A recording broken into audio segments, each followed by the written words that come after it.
History of the Decline and Fall of the Roman Empire by Edward Gibbon.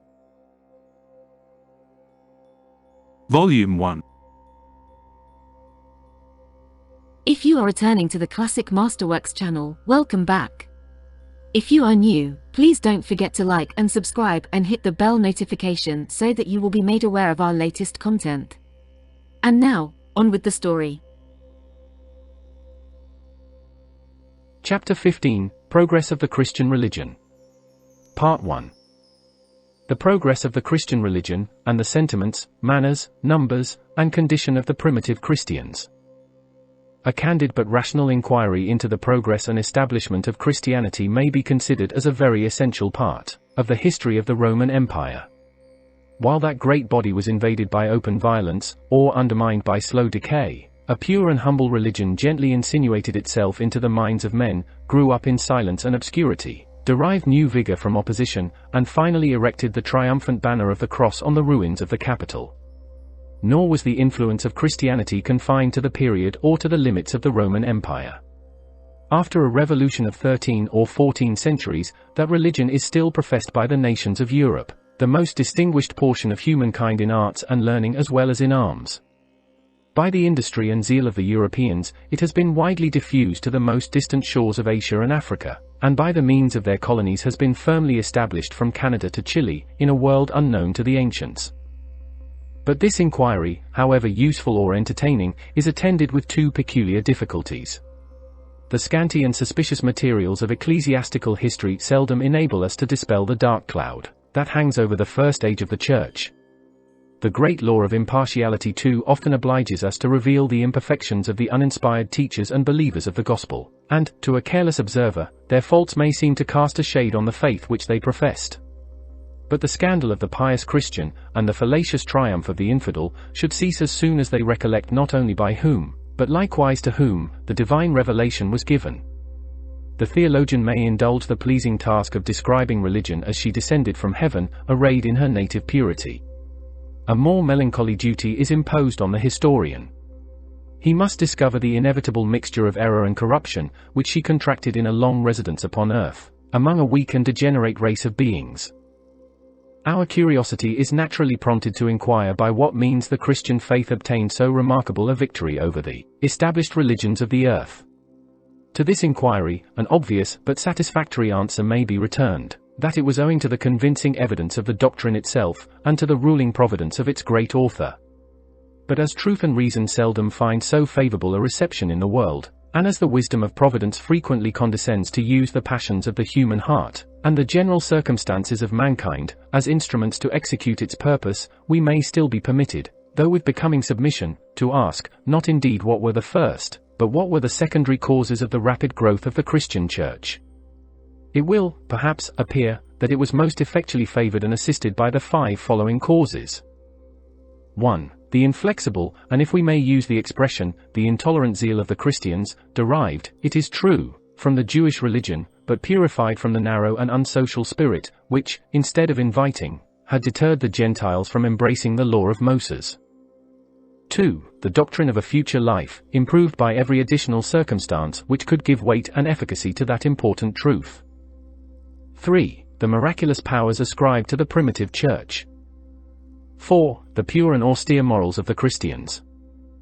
5. The union and discipline of the Christian Republic, which gradually formed an independent and increasing state in the heart of the Roman Empire.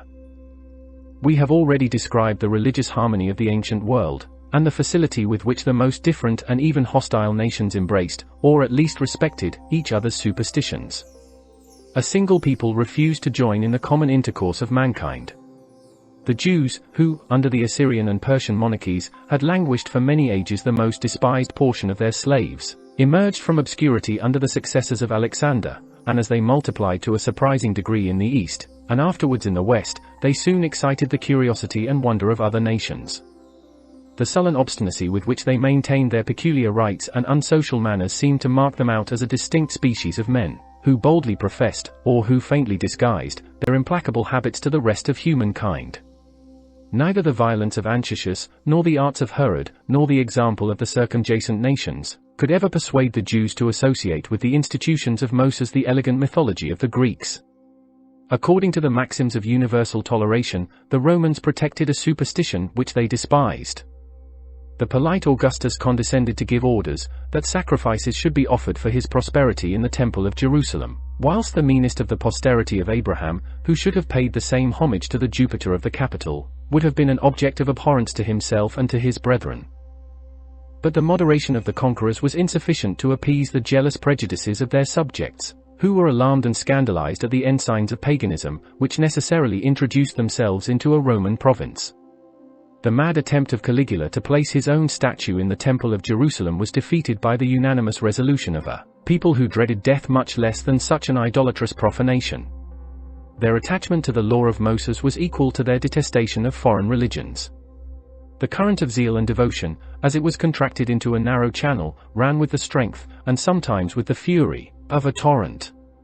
This facility has not always prevented intolerance, which seems inherent in the religious spirit, when armed with authority. The separation of the ecclesiastical and civil power appears to be the only means of at once maintaining religion and tolerance, but this is a very modern notion. The passions, which mingle themselves with opinions, made the pagans very often intolerant and persecutors, witness the Persians, the Egyptians, even the Greeks and Romans. First, the Persians, Cambyses, conqueror of the Egyptians, condemned to death the magistrates of Memphis, because they had offered divine honors to their god. He caused the god to be brought before him, struck him with his dagger, commanded the priests to be scourged, and ordered a general massacre of all the Egyptians who should be found celebrating the festival of the statues of the gods to be burnt. Not content with this intolerance, he sent an army to reduce the Ammonians to slavery, and to set on fire the temple in which Jupiter delivered his oracles. Xerxes, during his invasion of Greece, acted on the same principles. He destroyed all the temples of Greece and Ionia, except that of Ephesus. Second, the Egyptians. They thought themselves defiled when they had drunk from the same cup or eaten at the same table with a man of a different belief from their own. He who has voluntarily killed any sacred animal is punished with death, but if anyone, even involuntarily, has killed a cat or an ibis, he cannot escape the extreme penalty. The people drag him away, treat him in the most cruel manner, sometimes without waiting for a judicial sentence.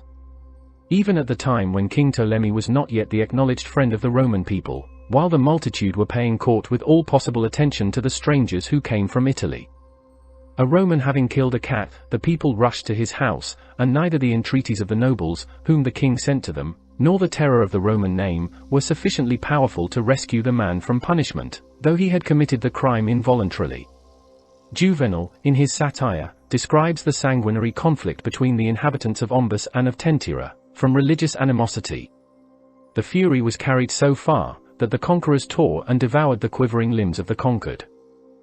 Ad adu combus et Tentyra, sumuso trinquim de furor vulgo, quod nomina vicinorum odito tec locus, consolos credat abendus esse deus cus ipsicolit. Third, the Greeks. Let us not here, says the Abbé Gani, refer to the cities of Peloponnesus and their severity against atheism, the Ephesians prosecuting Heraclitus for impiety, the Greeks armed one against the other by religious zeal, in the Amphictyonic War. Let us say nothing either of the frightful cruelties inflicted by 3 successors of Alexander upon the Jews, to force them to abandon their religion, nor of Antiochus expelling the philosophers from his states. Let us not seek our proofs of intolerance so far off. Athens, the polite and learned Athens, will supply us with sufficient examples. Every citizen made a public and solemn vow to conform to the religion of his country, to defend it, and to cause it to be respected.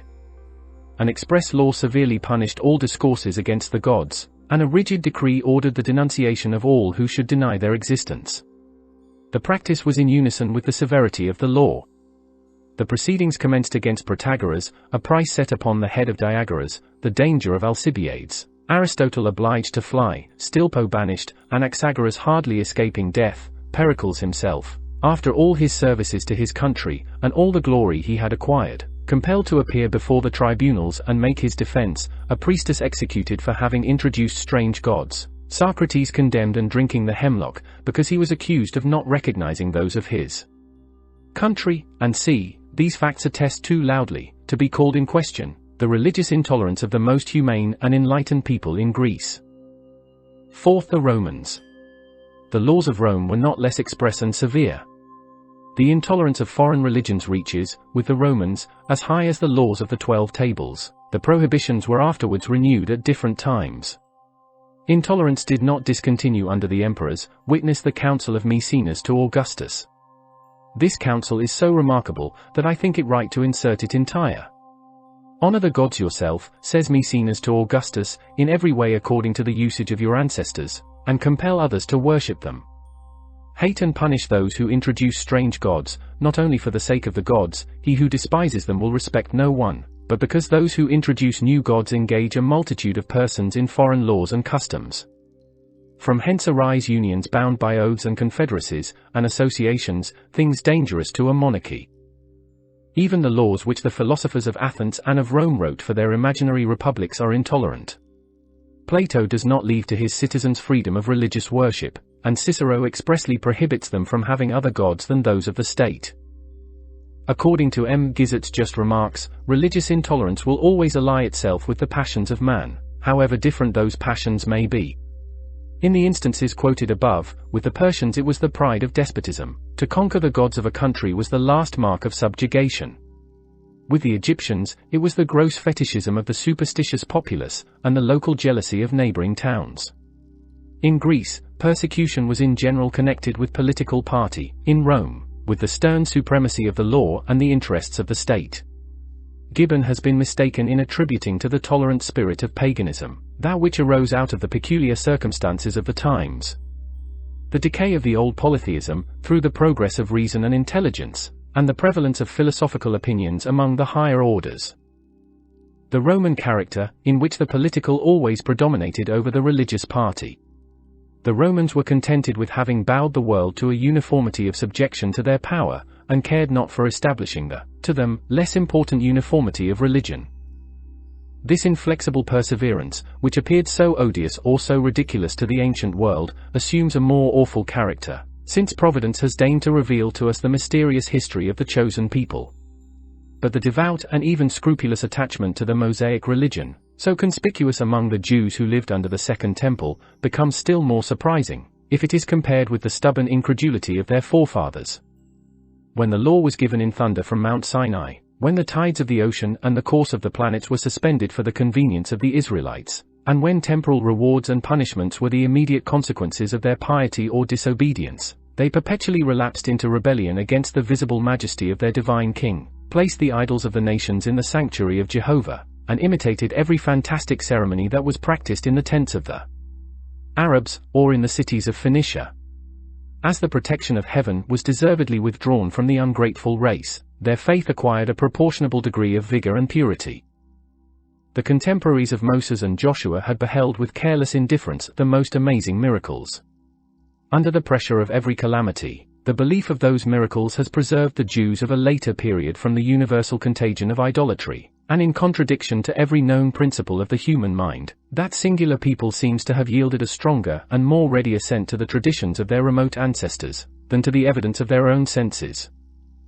The Jewish religion was admirably fitted for defense, but it was never designed for conquest, and it seems probable that the number of proselytes was never much superior to that of apostates. The divine promises were originally made, and the distinguishing rite of circumcision was enjoined, to a single family.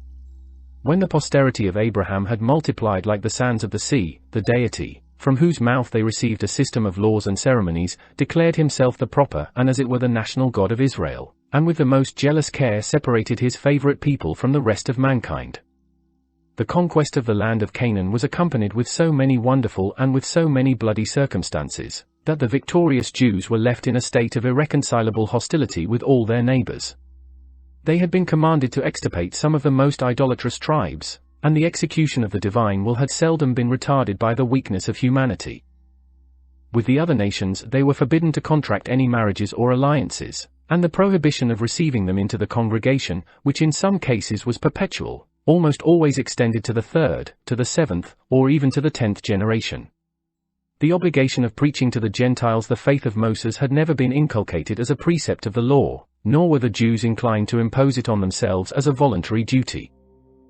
In the admission of new citizens, that unsocial people was actuated by the selfish vanity of the Greeks, rather than by the generous policy of Rome.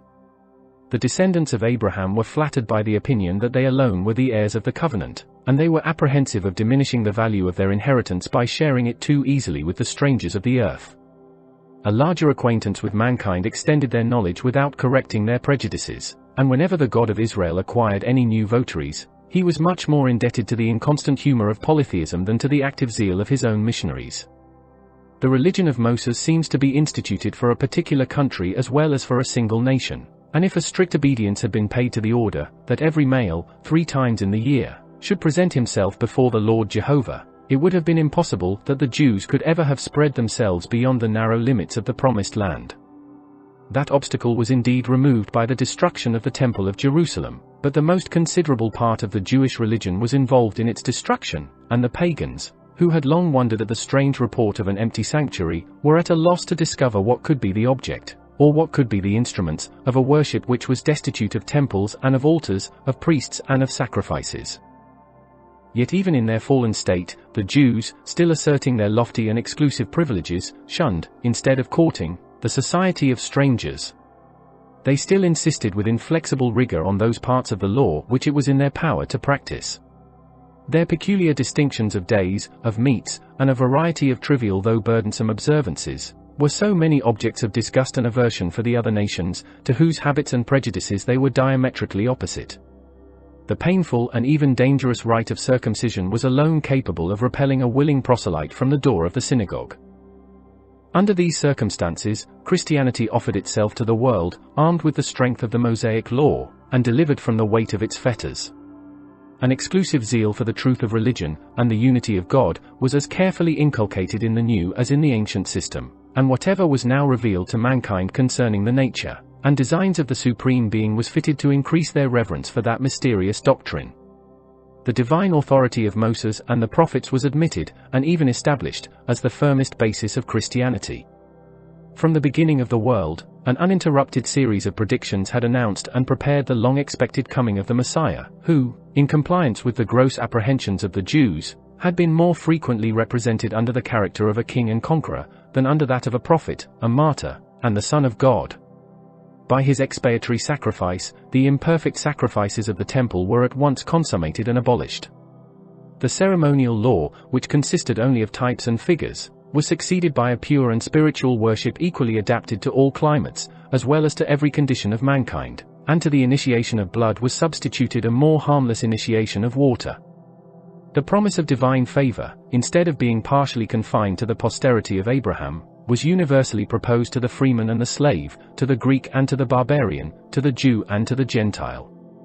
Every privilege that could raise the proselyte from earth to heaven, that could exalt his devotion, secure his happiness, or even gratify that secret pride which, under the semblance of devotion, insinuates itself into the human heart, was still reserved for the members of the Christian Church, but at the same time all mankind was permitted, and even solicited, to accept the glorious distinction, which was not only proffered as a favor, but imposed as an obligation. It became the most sacred duty of a new convert to diffuse among his friends and relations the inestimable blessing which he had received, and to warn them against a refusal that would be severely punished as a criminal disobedience to the will of a benevolent, but all-powerful deity. Chapter 15, Progress of the Christian Religion, Part 2. The enfranchisement of the Church from the bonds of the synagogue was a work, however, of some time and of some difficulty. The Jewish converts, who acknowledged Jesus in the character of the Messiah foretold by their ancient oracles, respected him as a prophetic teacher of virtue and religion, but they obstinately adhered to the ceremonies of their ancestors, and were desirous of imposing them on the Gentiles, who continually augmented the number of believers. These Judaizing Christians seem to have argued with some degree of plausibility from the divine origin of the Mosaic law, and from the immutable perfections of its great author. They affirmed that if the being, who is the same through all eternity, had designed to abolish those sacred rites which had served to distinguish his chosen people, the repeal of them would have been no less clear and solemn than their first promulgation, that, instead of those frequent declarations, which either suppose or assert the perpetuity of the Mosaic religion, it would have been represented as a provisionary scheme intended to last only to the coming of the Messiah, who should instruct mankind in a more perfect mode of faith and of worship, that the Messiah himself, and his disciples who conversed with him on earth, instead of authorizing by their example the most minute observances of the Mosaic law, would have published to the world the abolition of those useless and obsolete ceremonies, without suffering Christianity to remain during so many years obscurely confounded among the sects of the Jewish Church. Arguments like these appear to have been used in the defense of the expiring cause of the Mosaic Law, but the industry of our learned divines has abundantly explained the ambiguous language of the Old Testament, and the ambiguous conduct of the apostolic teachers. It was proper gradually to unfold the system of the gospel, and to pronounce, with the utmost caution and tenderness, a sentence of condemnation so repugnant to the inclination and prejudices of the believing Jews. The history of the Church of Jerusalem affords a lively proof of the necessity of those precautions, and of the deep impression which the Jewish religion had made on the minds of its sectaries. The first 15 bishops of Jerusalem were all circumcised Jews, and the congregation over which they presided united the law of Moses with the doctrine of Christ. It was natural that the primitive tradition of a church which was founded only 40 days after the death of Christ, and was governed almost as many years under the immediate inspection of his apostle, should be received as the standard of orthodoxy. The distant churches very frequently appealed to the authority of their venerable parent, and relieved her distresses by a liberal contribution of alms. But when numerous and opulent societies were established in the great cities of the empire, in Antioch, Alexandria, Ephesus, Corinth, and Rome, the reverence which Jerusalem had inspired to all the Christian colonies insensibly diminished. The Jewish converts, or, as they were afterwards called, the Nazarenes, who had laid the foundations of the church, soon found themselves overwhelmed by the increasing multitudes that from all the various religions of polytheism enlisted under the banner of Christ, and the Gentiles, who, with the approbation of their peculiar apostle, had rejected the intolerable weight of the Mosaic ceremonies, at length refused to their more scrupulous brethren the same toleration which at first they had humbly solicited for their own practice. The ruin of the temple of the city, and of the public religion of the Jews, was severely felt by the Nazarenes, as in their manners, though not in their faith, they maintained so intimate a connection with their impious countrymen, whose misfortunes were attributed by the pagans to the contempt, and more justly ascribed by the Christians to the wrath, of the supreme deity. The Nazarenes retired from the ruins of Jerusalem to the little town of Pella beyond the Jordan, where that ancient church languished above 60 years in solitude and obscurity. They still enjoyed the comfort of making frequent and devout visits to the holy city, and the hope of being one day restored to those seats which both nature and religion taught them to love as well as to revere. But at length, under the reign of Hadrian, the desperate fanaticism of the Jews filled up the measure of their calamities, and the Romans, exasperated by their repeated rebellions, exercised the rights of victory with unusual rigor. The emperor founded, under the name of Aelia Capitolina, a new city on Mount Sion, to which he gave the privileges of a colony, and denouncing the severest penalties against any of the Jewish people who should dare to approach its precincts, he fixed a vigilant garrison of a Roman cohort to enforce the execution of his orders. The Nazarenes had only one way left to escape the common proscription, and the force of truth was on this occasion assisted by the influence of temporal advantages. They elected Marcus for their bishop, a prelate of the race of the Gentiles, and most probably a native either of Italy or of some of the Latin provinces. At his persuasion, the most considerable part of the congregation renounced the Mosaic law, in the practice of which they had persevered above a century. By this sacrifice of their habits and prejudices, they purchased a free admission into the colony of Hadrian, and more firmly cemented their union with the Catholic Church. When the name and honors of the Church of Jerusalem had been restored to Mount Sion, the crimes of heresy and schism were imputed to the obscure remnant of the Nazarenes, which refused to accompany their Latin bishop. They still preserved their former habitation of Pella, spread themselves into the villages adjacent to Damascus, and formed an inconsiderable church in the city of Berea, or, as it is now called, of Aleppo, in Syria. The name of Nazarenes was deemed too honorable for those Christian Jews, and they soon received, from the supposed poverty of their understanding, as well as of their condition, the contemptuous epithet of Ebionites.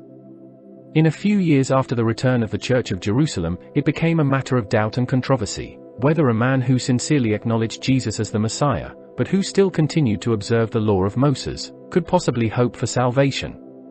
The humane temper of Justin Martyr inclined him to answer this question in the affirmative, and though he expressed himself with the most guarded diffidence, he ventured to determine in favor of such an imperfect Christian, if he were content to practice the Mosaic ceremonies, without pretending to assert their general use or necessity. But when Justin was pressed to declare the sentiment of the Church, he confessed that there were very many among the Orthodox Christians, who not only excluded their Judaizing brethren from the hope of salvation, but who declined any intercourse with them in the common offices of friendship, hospitality, and social life. The more rigorous opinion prevailed, as it was natural to expect, over the milder, and an eternal bar of separation was fixed between the disciples of Moses and those of Christ.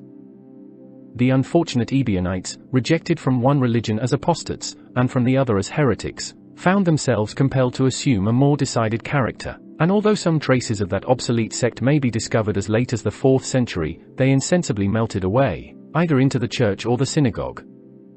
While the Orthodox Church preserved a just medium between excessive veneration and improper contempt for the law of Moses, the various heretics deviated into equal but opposite extremes of error and extravagance. From the acknowledged truth of the Jewish religion, the Ebionites had concluded that it could never be abolished. From its supposed imperfections, the Gnostics as hastily inferred that it never was instituted by the wisdom of the deity. There are some objections against the authority of Moses and the prophets, which too readily present themselves to the skeptical mind, though they can only be derived from our ignorance of remote antiquity, and from our incapacity to form an adequate judgment of the divine economy. These objections were eagerly embraced and as petulantly urged by the vain science of the Gnostics. As those heretics were, for the most part, averse to the pleasures of sense, they morosely arraigned the polygamy of the patriarchs, the gallantries of David, and the seraglio of Solomon. The conquest of the land of Canaan, and the extirpation of the unsuspecting natives, they were at a loss how to reconcile with the common notions of humanity and justice. But when they recollected the sanguinary list of murders, of executions, and of massacres, which stain almost every page of the Jewish annals, they acknowledged that the barbarians of Palestine had exercised as much compassion towards their idolatrous enemies, as they had ever shown to their friends or countrymen. Passing from the sectaries of the law to the law itself, they asserted that it was impossible that a religion which consisted only of bloody sacrifices and trifling ceremonies, and whose rewards as well as punishments were all of a carnal and temporal nature, could inspire the love of virtue, or restrain the impetuosity of passion. The Mosaic account of the creation and fall of man was treated with profane derision by the Gnostics, who would not listen with patience to the repose of the deity after 6 days' labor, to the rib of Adam, the Garden of Eden, the trees of life and of knowledge, the speaking serpent, the forbidden fruit, and the condemnation pronounced against humankind for the venial offense of their first progenitors. The God of Israel was impiously represented by the Gnostics as a being liable to passion and to error, capricious in his favor, implacable in his resentment, meanly jealous of his superstitious worship, and confining his partial providence to a single people and to this transitory life. In such a character they could discover none of the features of the wise and omnipotent Father of the universe. They allowed that the religion of the Jews was somewhat less criminal than the idolatry of the Gentiles, but it was their fundamental doctrine that the Christ whom they adored as the first and brightest emanation of the deity appeared upon earth, to rescue mankind from their various errors, and to reveal a new system of truth and perfection. The most learned of the Fathers, by a very singular condescension, have imprudently admitted the sophistry of the Gnostics. Acknowledging that the literal sense is repugnant to every principle of faith as well as reason, they deem themselves secure and invulnerable behind the ample veil of allegory, which they carefully spread over every tender part of the Mosaic dispensation. It has been remarked with more ingenuity than truth, that the virgin purity of the Church was never violated by schism or heresy before the reign of Trajan or Hadrian, about 100 years after the death of Christ. We may observe with much more propriety, that, during that period, the disciples of the Messiah were indulged in a freer latitude, both of faith and practice, than has ever been allowed in succeeding ages. As the terms of communion were insensibly narrowed, and the spiritual authority of the prevailing party was exercised with increasing severity, many of its most respectable adherents, who were called upon to renounce, were provoked to assert their private opinions, to pursue the consequences of their mistaken principles, and openly to erect the standard of rebellion against the unity of the Church. The Gnostics were distinguished as the most polite, the most learned, and the most wealthy of the Christian name, and that general appellation, which expressed a superiority of knowledge, was either assumed by their own pride, or ironically bestowed by the envy of their adversaries. They were almost without exception of the race of the Gentiles, and their principal founders seem to have been natives of Syria or Egypt, where the warmth of the climate disposes both the mind and the body to indolent and contemplative devotion. The Gnostics blended with the faith of Christ many sublime but obscure tenets, which they derived from Oriental philosophy, and even from the religion of Zoroaster, concerning the eternity of matter, the existence of two principles, and the mysterious hierarchy of the invisible world. As soon as they launched out into that vast abyss, they delivered themselves to the guidance of a disordered imagination, and as the paths of error are various and infinite, the Gnostics were imperceptibly divided into more than 50 particular sects, of whom the most celebrated appear to have been the Basilidians, the Valentinians, the Marcionites, and, in a still later period, the Manichaeans. Each of these sects could boast of its bishops and congregations, of its doctors and martyrs, and, instead of the four Gospels adopted by the Church, the heretics produced a multitude of histories, in which the actions and discourses of Christ and of his apostles were adapted to their respective tenets. The success of the Gnostics was rapid and extensive. They covered Asia and Egypt, established themselves in Rome, and sometimes penetrated into the provinces of the West. For the most part they arose in the 2nd century, flourished during the 3rd, and were suppressed in the 4th or 5th, by the prevalence of more fashionable controversies, and by the superior ascendant of the reigning power.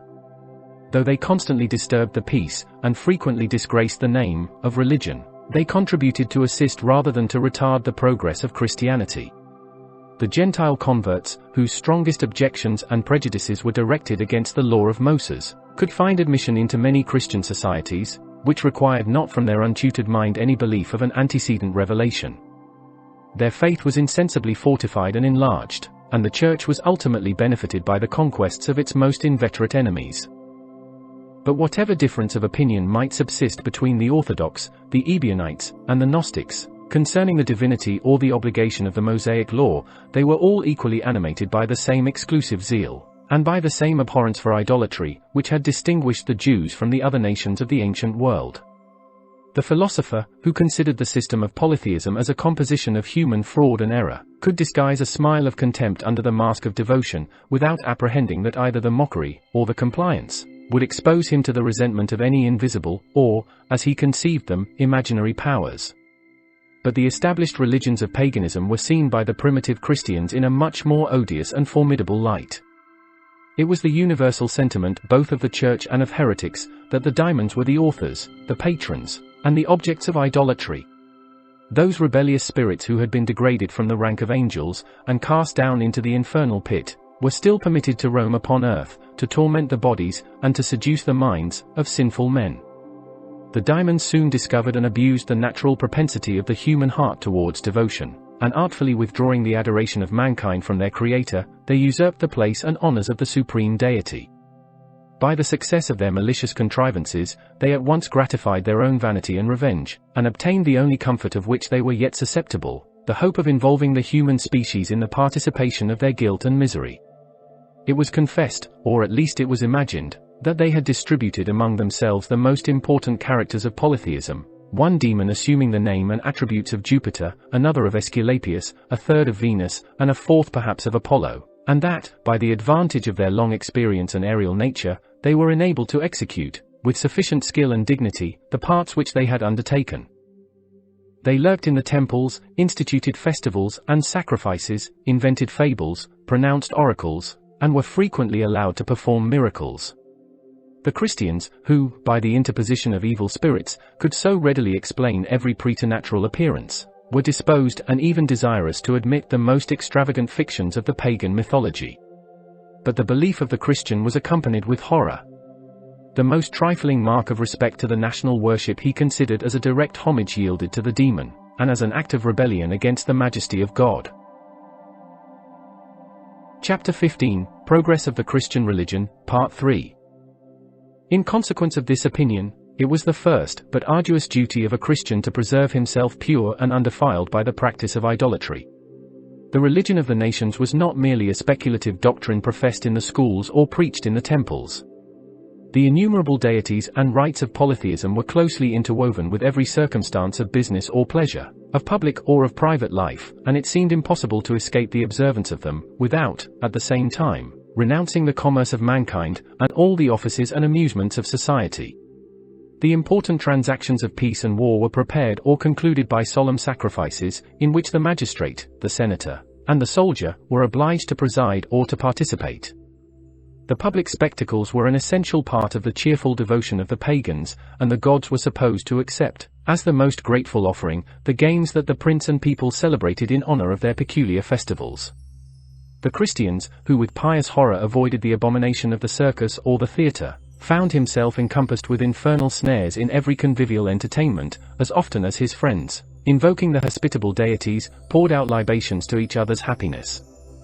When the bride, struggling with well-affected reluctance, was forced in hymeneal pomp over the threshold of her new habitation, or when the sad procession of the dead slowly moved towards the funeral pile, the Christian, on these interesting occasions, was compelled to desert the persons who were the dearest to him, rather than contract the guilt inherent to those impious ceremonies. Every art and every trade that was in the least concerned in the framing or adorning of idols was polluted by the stain of idolatry, a severe sentence, since it devoted to eternal misery the far greater part of the community, which is employed in the exercise of liberal or mechanic professions. If we cast our eyes over the numerous remains of antiquity, we shall perceive that besides the immediate representations of the gods, and the holy instruments of their worship, the elegant forms and agreeable fictions consecrated by the imagination of the Greeks, were introduced as the richest ornaments of the houses, the dress, and the furniture of the pagans. Even the arts of music and painting, of eloquence and poetry, flowed from the same impure origin. In the style of the fathers, Apollo and the Muses were the organs of the infernal spirit, Homer and Virgil were the most eminent of his servants, and the beautiful mythology which pervades and animates the compositions of their genius, is destined to celebrate the glory of the daimons. Even the common language of Greece and Rome abounded with familiar but impious expressions, which the imprudent Christian might too carelessly utter, or too patiently hear. The dangerous temptations which on every side lurked in ambush to surprise the unguarded believer, assailed him with redoubled violence on the days of solemn festivals. So artfully were they framed and disposed throughout the year, that superstition always wore the appearance of pleasure, and often of virtue. Some of the most sacred festivals in the Roman ritual were destined to salute the new calends of January with vows of public and private felicity, to indulge the pious remembrance of the dead and living, to ascertain the inviolable bounds of property, to hail, on the return of spring, the genial powers of fecundity, to perpetuate the two memorable eras of Rome, the foundation of the city and that of the Republic, and to restore, during the humane license of the Saturnalia, the primitive equality of mankind. Some idea may be conceived of the abhorrence of the Christians for such impious ceremonies, by the scrupulous delicacy which they displayed on a much less alarming occasion. On days of general festivity it was the custom of the ancients to adorn their doors with lamps and with branches of laurel, and to crown their heads with a garland of flowers. This innocent and elegant practice might perhaps have been tolerated as a mere civil institution. But it most unluckily happened that the doors were under the protection of the household gods, that the laurel was sacred to the lover of Daphne, and that garlands of flowers, though frequently worn as a symbol either of joy or mourning, had been dedicated in their first origin to the service of superstition. The trembling Christians, who were persuaded in this instance to comply with the fashion of their country, and the commands of the magistrate, labored under the most gloomy apprehensions, from the reproaches of his own conscience, the censures of the Church, and the denunciations of divine vengeance.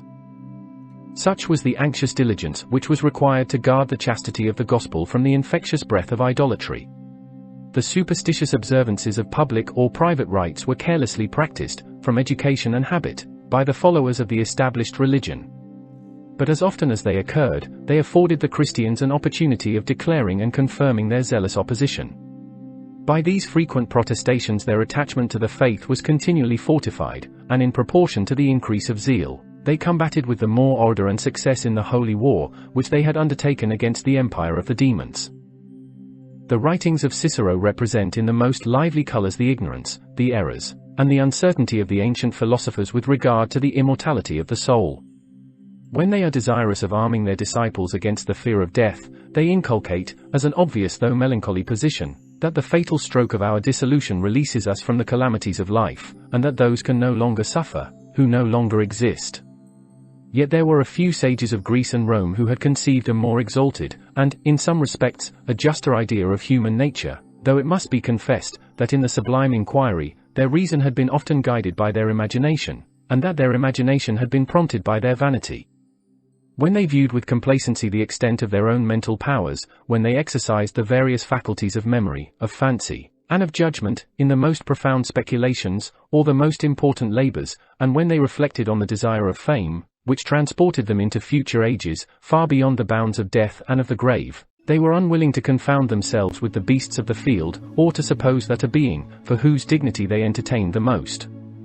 sincere admiration, could be limited to a spot of earth, and to a few years of duration. With this favorable prepossession they summoned to their aid the science, or rather the language, of metaphysics.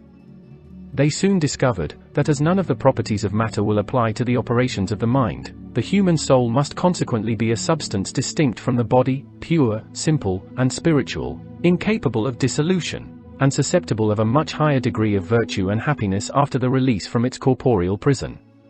From these specious and noble principles, the philosophers who trod in the footsteps of Plato deduced a very unjustifiable conclusion, since they asserted, not only the future immortality, but the past eternity, of the human soul, which they were too apt to consider as a portion of the infinite and self-existing spirit, which pervades and sustains the universe.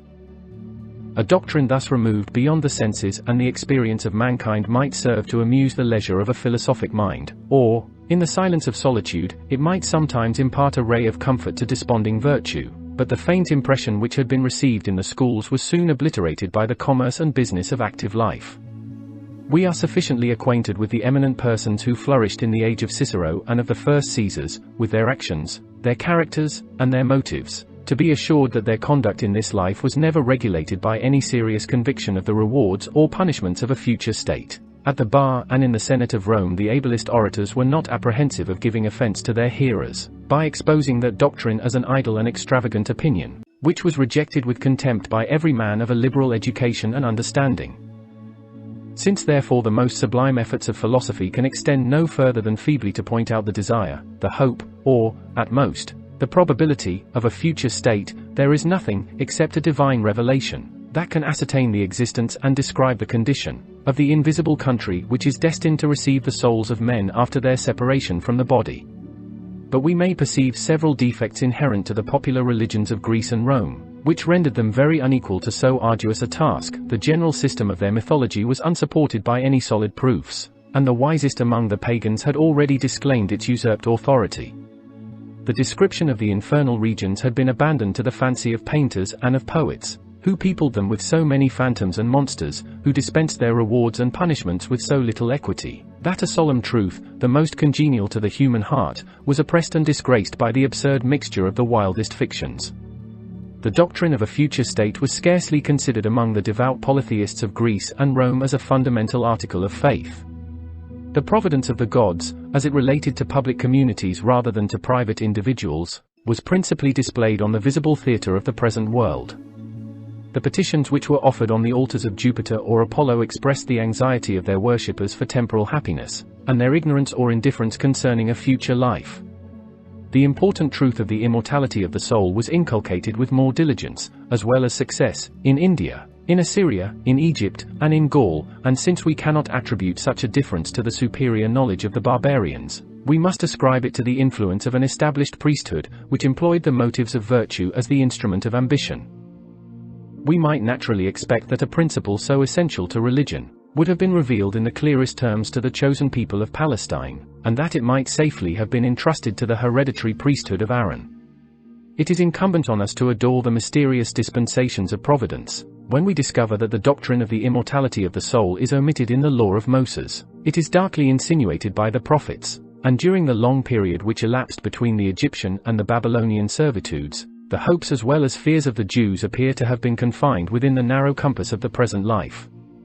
After Cyrus had permitted the exiled nation to return into the promised land, and after Ezra had restored the ancient records of their religion, two celebrated sects, the Sadducees and the Pharisees, insensibly arose at Jerusalem.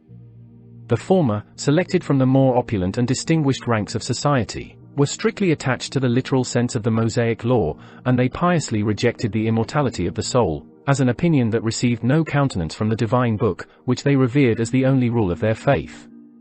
To the authority of Scripture the Pharisees added that of tradition, and they accepted, under the name of traditions, several speculative tenets from the philosophy or religion of the Eastern nations. The doctrines of fate or predestination, of angels and spirits, and of a future state of rewards and punishments, were in the number of these new articles of belief, and as the Pharisees, by the austerity of their manners, had drawn into their party the body of the Jewish people, the immortality of the soul became the prevailing sentiment of the synagogue, under the reign of the Asmonean princes and pontiffs. The temper of the Jews was incapable of contenting itself with such a cold and languid assent as might satisfy the mind of a polytheist, and as soon as they admitted the idea of a future state, they embraced it with the zeal which has always formed the characteristic of the nation. Their zeal, however, added nothing to its evidence, or even probability, and it was still necessary that the doctrine of life and immortality, which had been dictated by nature, approved by reason, and received by superstition, should obtain the sanction of divine truth from the authority and example of Christ. When the promise of eternal happiness was proposed to mankind on condition of adopting the faith, and of observing the precepts of the gospel, it is no wonder that so advantageous an offer should have been accepted by great numbers of every religion, of every rank, and of every province in the Roman Empire. The ancient Christians were animated by a contempt for their present existence, and by a just confidence of immortality, of which the doubtful and imperfect faith of modern ages cannot give us any adequate notion. In the primitive church, the influence of truth was very powerfully strengthened by an opinion, which, however it may deserve respect for its usefulness and antiquity, has not been found agreeable to experience. It was universally believed that the end of the world, and the kingdom of heaven, were at hand. The near approach of this wonderful event had been predicted by the apostles, the tradition of it was preserved by their earliest disciples, and those who understood in their literal senses the discourse of Christ himself, were obliged to expect the second and glorious coming of the Son of Man in the clouds, before that generation was totally extinguished, which had beheld his humble condition upon earth, and which might still be witness of the calamities of the Jews under Vespasian or Hadrian. The revolution of 17 centuries has instructed us not to press too closely the mysterious language of prophecy and revelation, but as long as, for wise purposes, this error was permitted to subsist in the Church, it was productive of the most salutary effects on the faith and practice of Christians, who lived in the awful expectation of that moment, when the globe itself, and all the various race of mankind, should tremble at the appearance of their divine judge. Chapter 15, Progress of the Christian Religion, Part 4.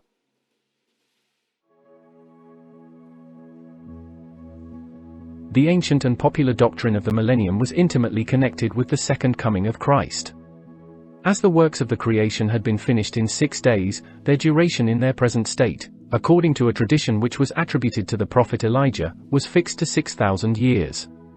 By the same analogy it was inferred, that this long period of labor and contention, which was now almost elapsed, would be succeeded by a joyful Sabbath of 1,000 years, and that Christ, with the triumphant band of the saints and the elect who had escaped death, or who had been miraculously revived, would reign upon earth till the time appointed for the last and general resurrection. So pleasing was this hope to the mind of believers, that the New Jerusalem, the seat of this blissful kingdom, was quickly adorned with all the gayest colors of the imagination.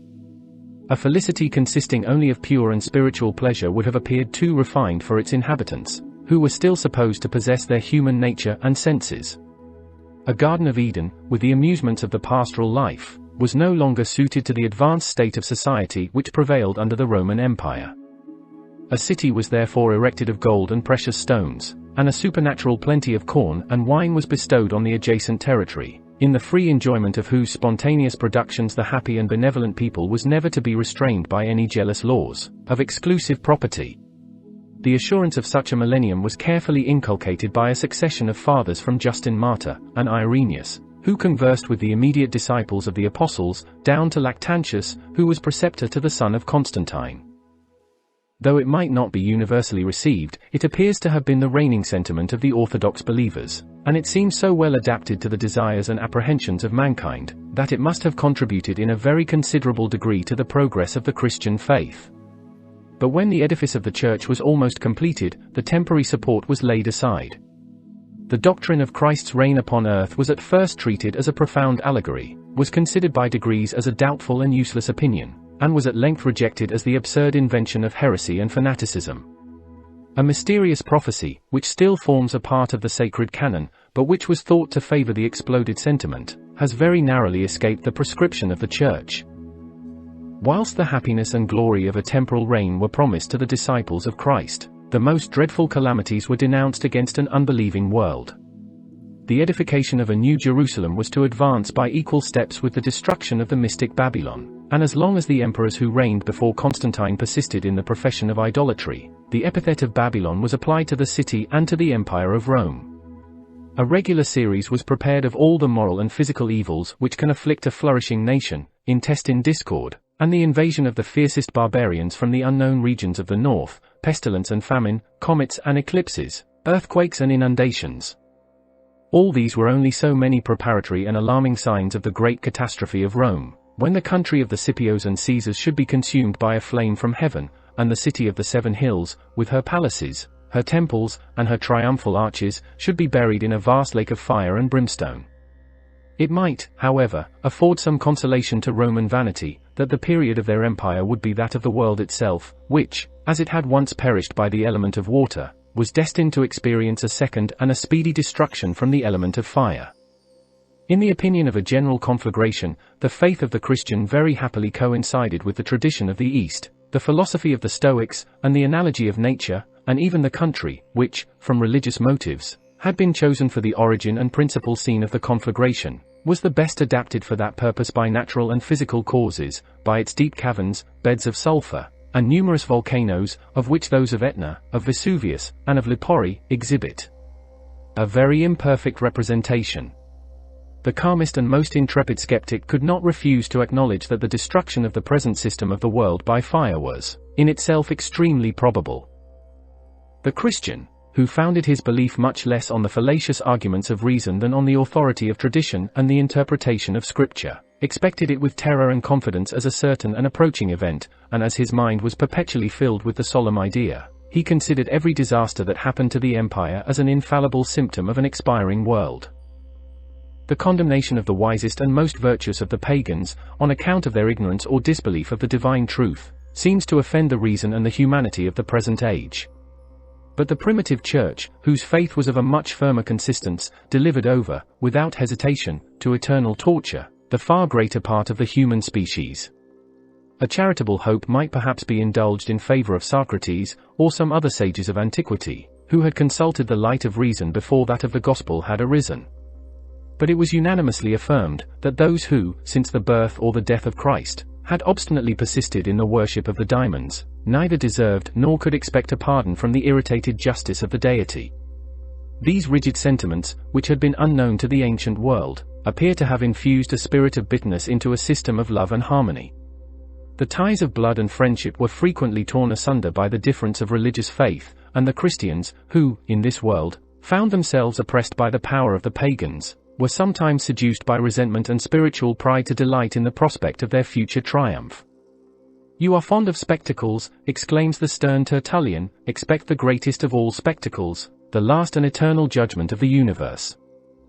How shall I admire, how laugh, how rejoice, how exult, when I behold so many proud monarchs, so many fancied gods, groaning in the lowest abyss of darkness, so many magistrates, who persecuted the name of the Lord, liquefying in fiercer fires than they ever kindled against the Christians, so many sage philosophers blushing in red-hot flames with their deluded scholars, so many celebrated poets trembling before the tribunal, not of Minos, but of Christ, so many tragedians, more tuneful in the expression of their own sufferings, so many dancers."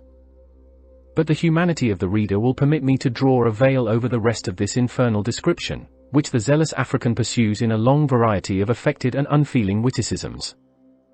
Doubtless there were many among the primitive Christians of a temper more suitable to the meekness and charity of their profession. There were many who felt a sincere compassion for the danger of their friends and countrymen, and who exerted the most benevolent zeal to save them from the impending destruction.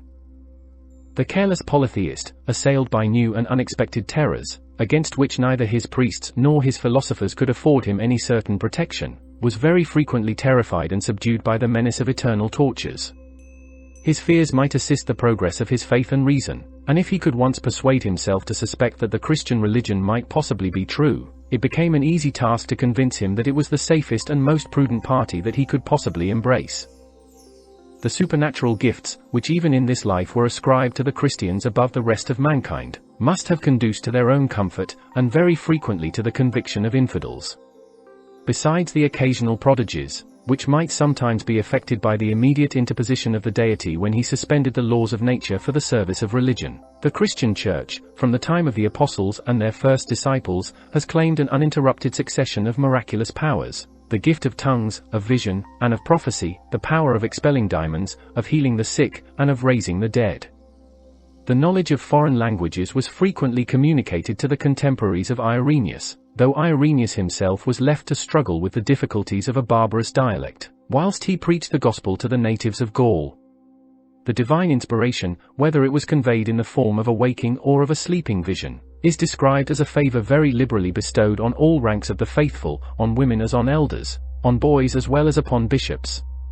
When their devout minds were sufficiently prepared by a course of prayer, of fasting, and of vigils, to receive the extraordinary impulse, they were transported out of their senses, and delivered in ecstasy what was inspired, being mere organs of the Holy Spirit, just as a pipe or flute is of him who blows into it.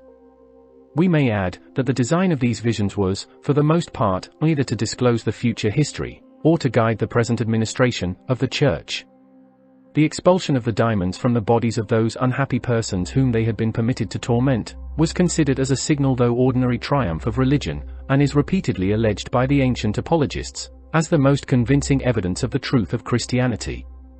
The awful ceremony was usually performed in a public manner, and in the presence of a great number of spectators. The patient was relieved by the power or skill of the exorcist, and the vanquished demon was heard to confess that he was one of the fabled gods of antiquity, who had impiously usurped the adoration of mankind.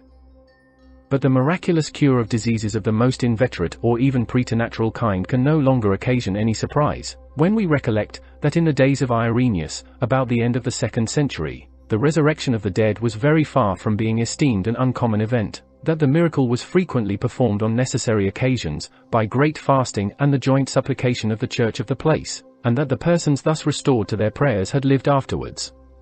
among them many years. At such a period, when faith could boast of so many wonderful victories over death, it seems difficult to account for the skepticism of those philosophers, who still rejected and derided the doctrine of the resurrection. A noble Grecian had rested on this important ground the whole controversy, and promised Theophilus, Bishop of Anch, that if he could be gratified with the sight of a single person who had been actually raised from the dead, he would immediately embrace the Christian religion. It is somewhat remarkable, that the prelate of the First Eastern Church, however anxious for the conversion of his friend, thought proper to decline this fair and reasonable challenge. The miracles of the primitive Church, after obtaining the sanction of ages, have been lately attacked in a very free and ingenious inquiry, which, though it has met with the most favorable reception from the public, appears to have excited a general scandal among the divines of our own as well as of the other Protestant churches of Europe.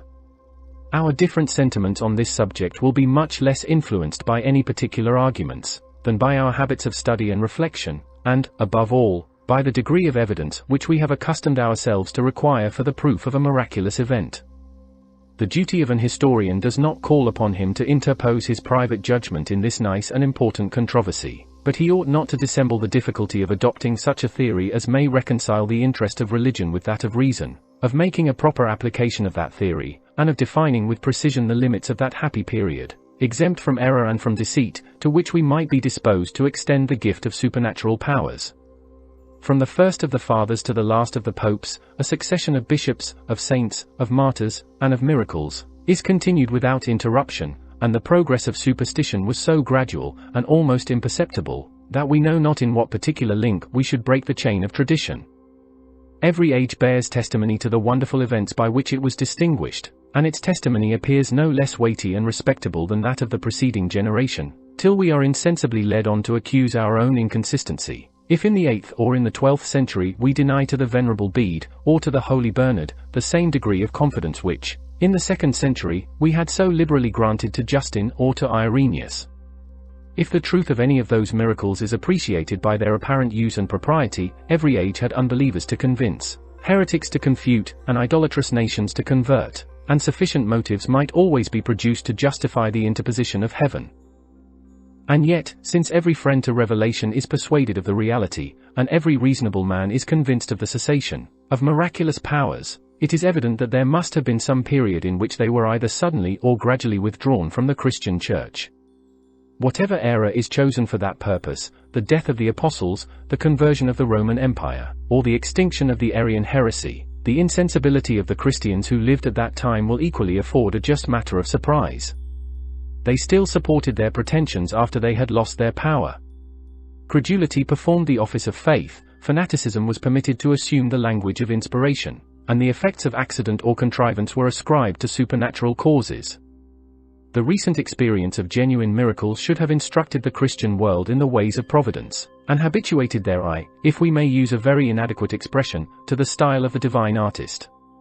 Should the most skillful painter of modern Italy presume to decorate his feeble imitations with the name of Raphael or of Correggio, the insolent fraud would be soon discovered, and indignantly rejected. Whatever opinion may be entertained of the miracles of the primitive church since the time of the apostles, this unresisting softness of temper, so conspicuous among the believers of the 2nd and 3rd centuries, proved of some accidental benefit to the cause of truth and religion. In modern times, a latent and even involuntary skepticism adheres to the most pious dispositions. Their admission of supernatural truths is much less an active consent than a cold and passive acquiescence. Accustomed long since to observe and to respect the invariable order of nature, our reason, or at least our imagination, is not sufficiently prepared to sustain the visible action of the deity. But, in the first ages of Christianity, the situation of mankind was extremely different. The most curious, or the most credulous, among the pagans, were often persuaded to enter into a society which asserted an actual claim of miraculous powers. The primitive Christians perpetually trod on mystic ground, and their minds were exercised by the habits of believing the most extraordinary events. They felt, or they fancied, that on every side they were incessantly assaulted by demons, comforted by visions, instructed by prophecy, and surprisingly delivered from danger, sickness, and from death itself, by the supplications of the Church.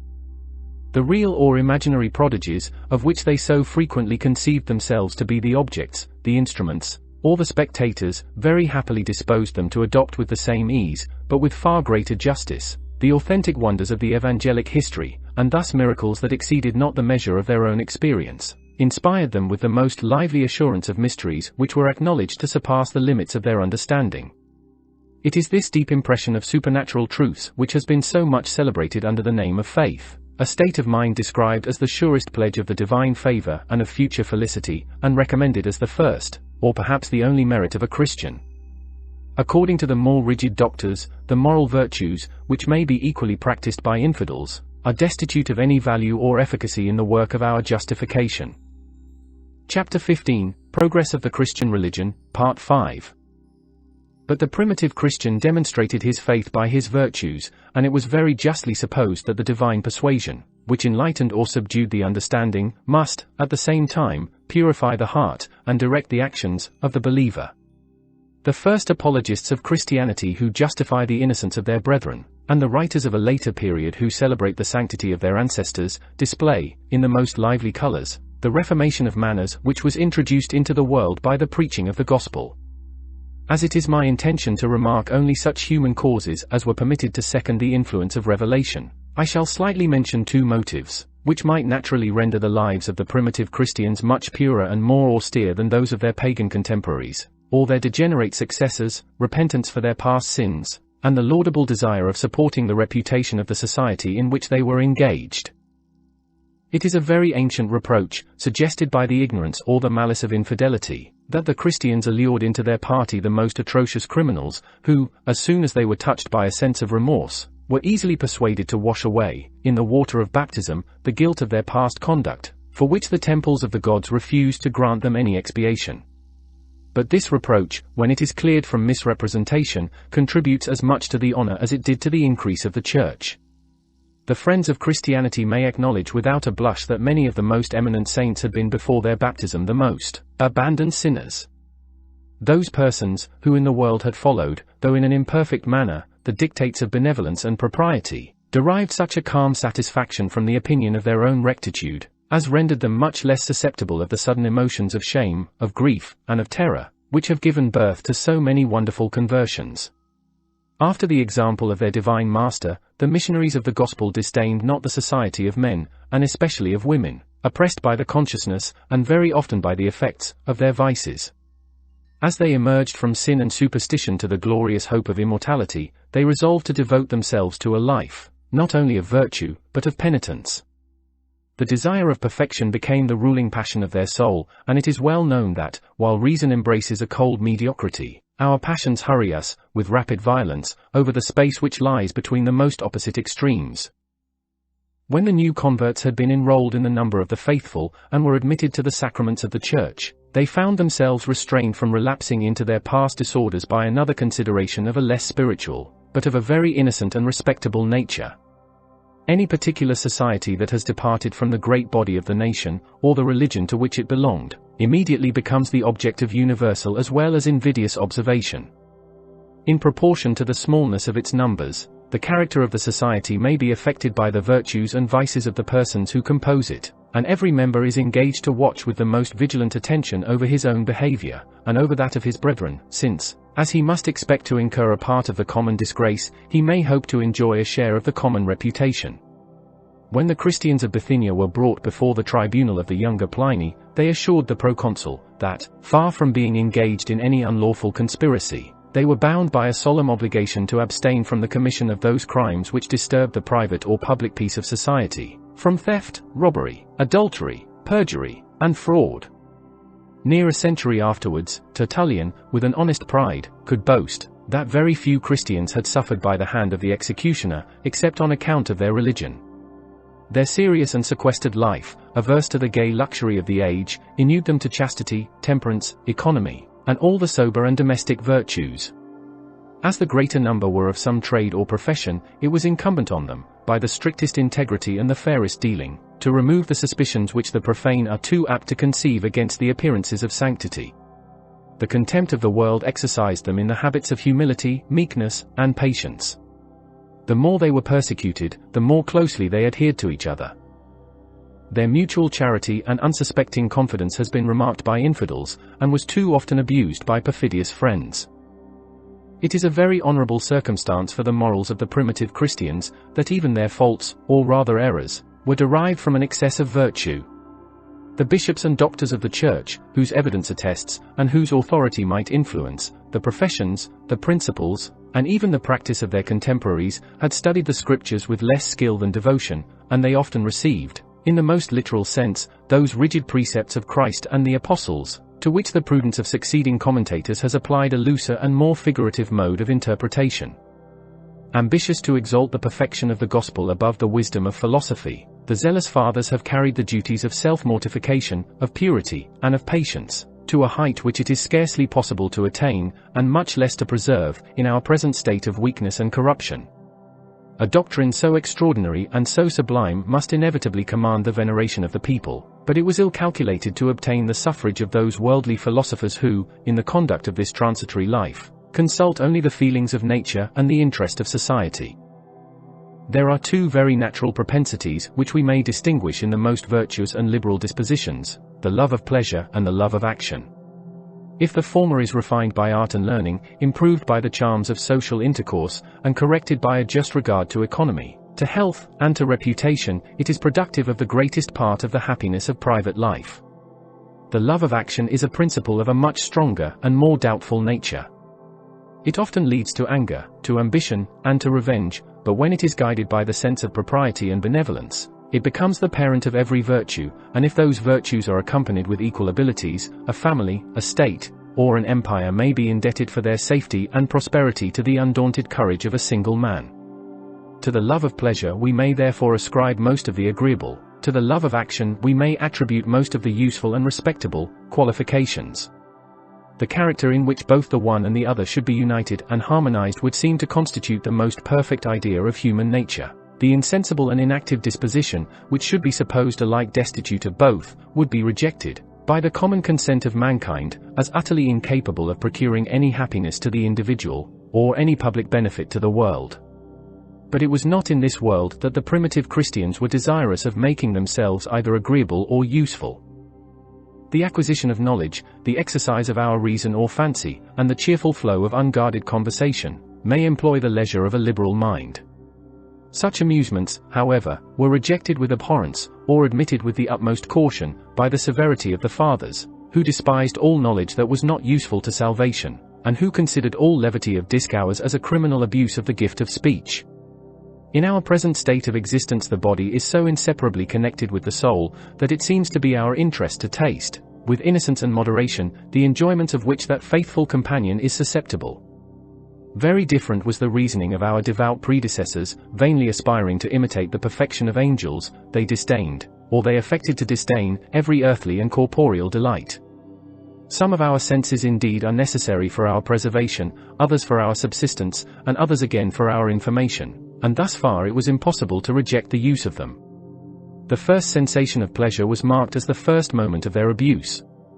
The unfeeling candidate for heaven was instructed, not only to resist the grosser allurements of the taste or smell, but even to shut his ears against the profane harmony of sounds, and to view with indifference the most finished productions of human art. Gay apparel, magnificent houses, and elegant furniture were supposed to unite the double guilt of pride and of sensuality. A simple and mortified appearance was more suitable to the Christian who was certain of his sins and doubtful of his salvation. In their censures of luxury, the fathers are extremely minute and circumstantial, and among the various articles which excite their pious indignation we may enumerate false hair, garments of any color except white, instruments of music, vases of gold or silver, downy pillows, as Jacob reposed his head on a stone, white bread, foreign wines, public salutations, the use of warm baths, and the practice of shaving the beard, which, according to the expression of Tertullian, is a lie against our own faces, and an impious attempt to improve the works of the Creator. When Christianity was introduced among the rich and the polite, the observation of these singular laws was left, as it would be at present, to the few who were ambitious of superior sanctity. But it is always easy, as well as agreeable, for the inferior ranks of mankind to claim a merit from the contempt of that pomp and pleasure which fortune has placed beyond their reach.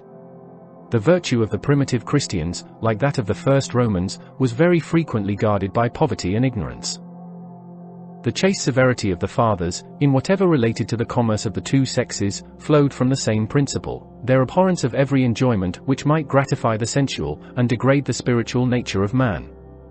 It was their favorite opinion, that if Adam had preserved his obedience to the Creator, he would have lived forever in a state of virgin purity, and that some harmless mode of vegetation might have peopled paradise with a race of innocent and immortal beings.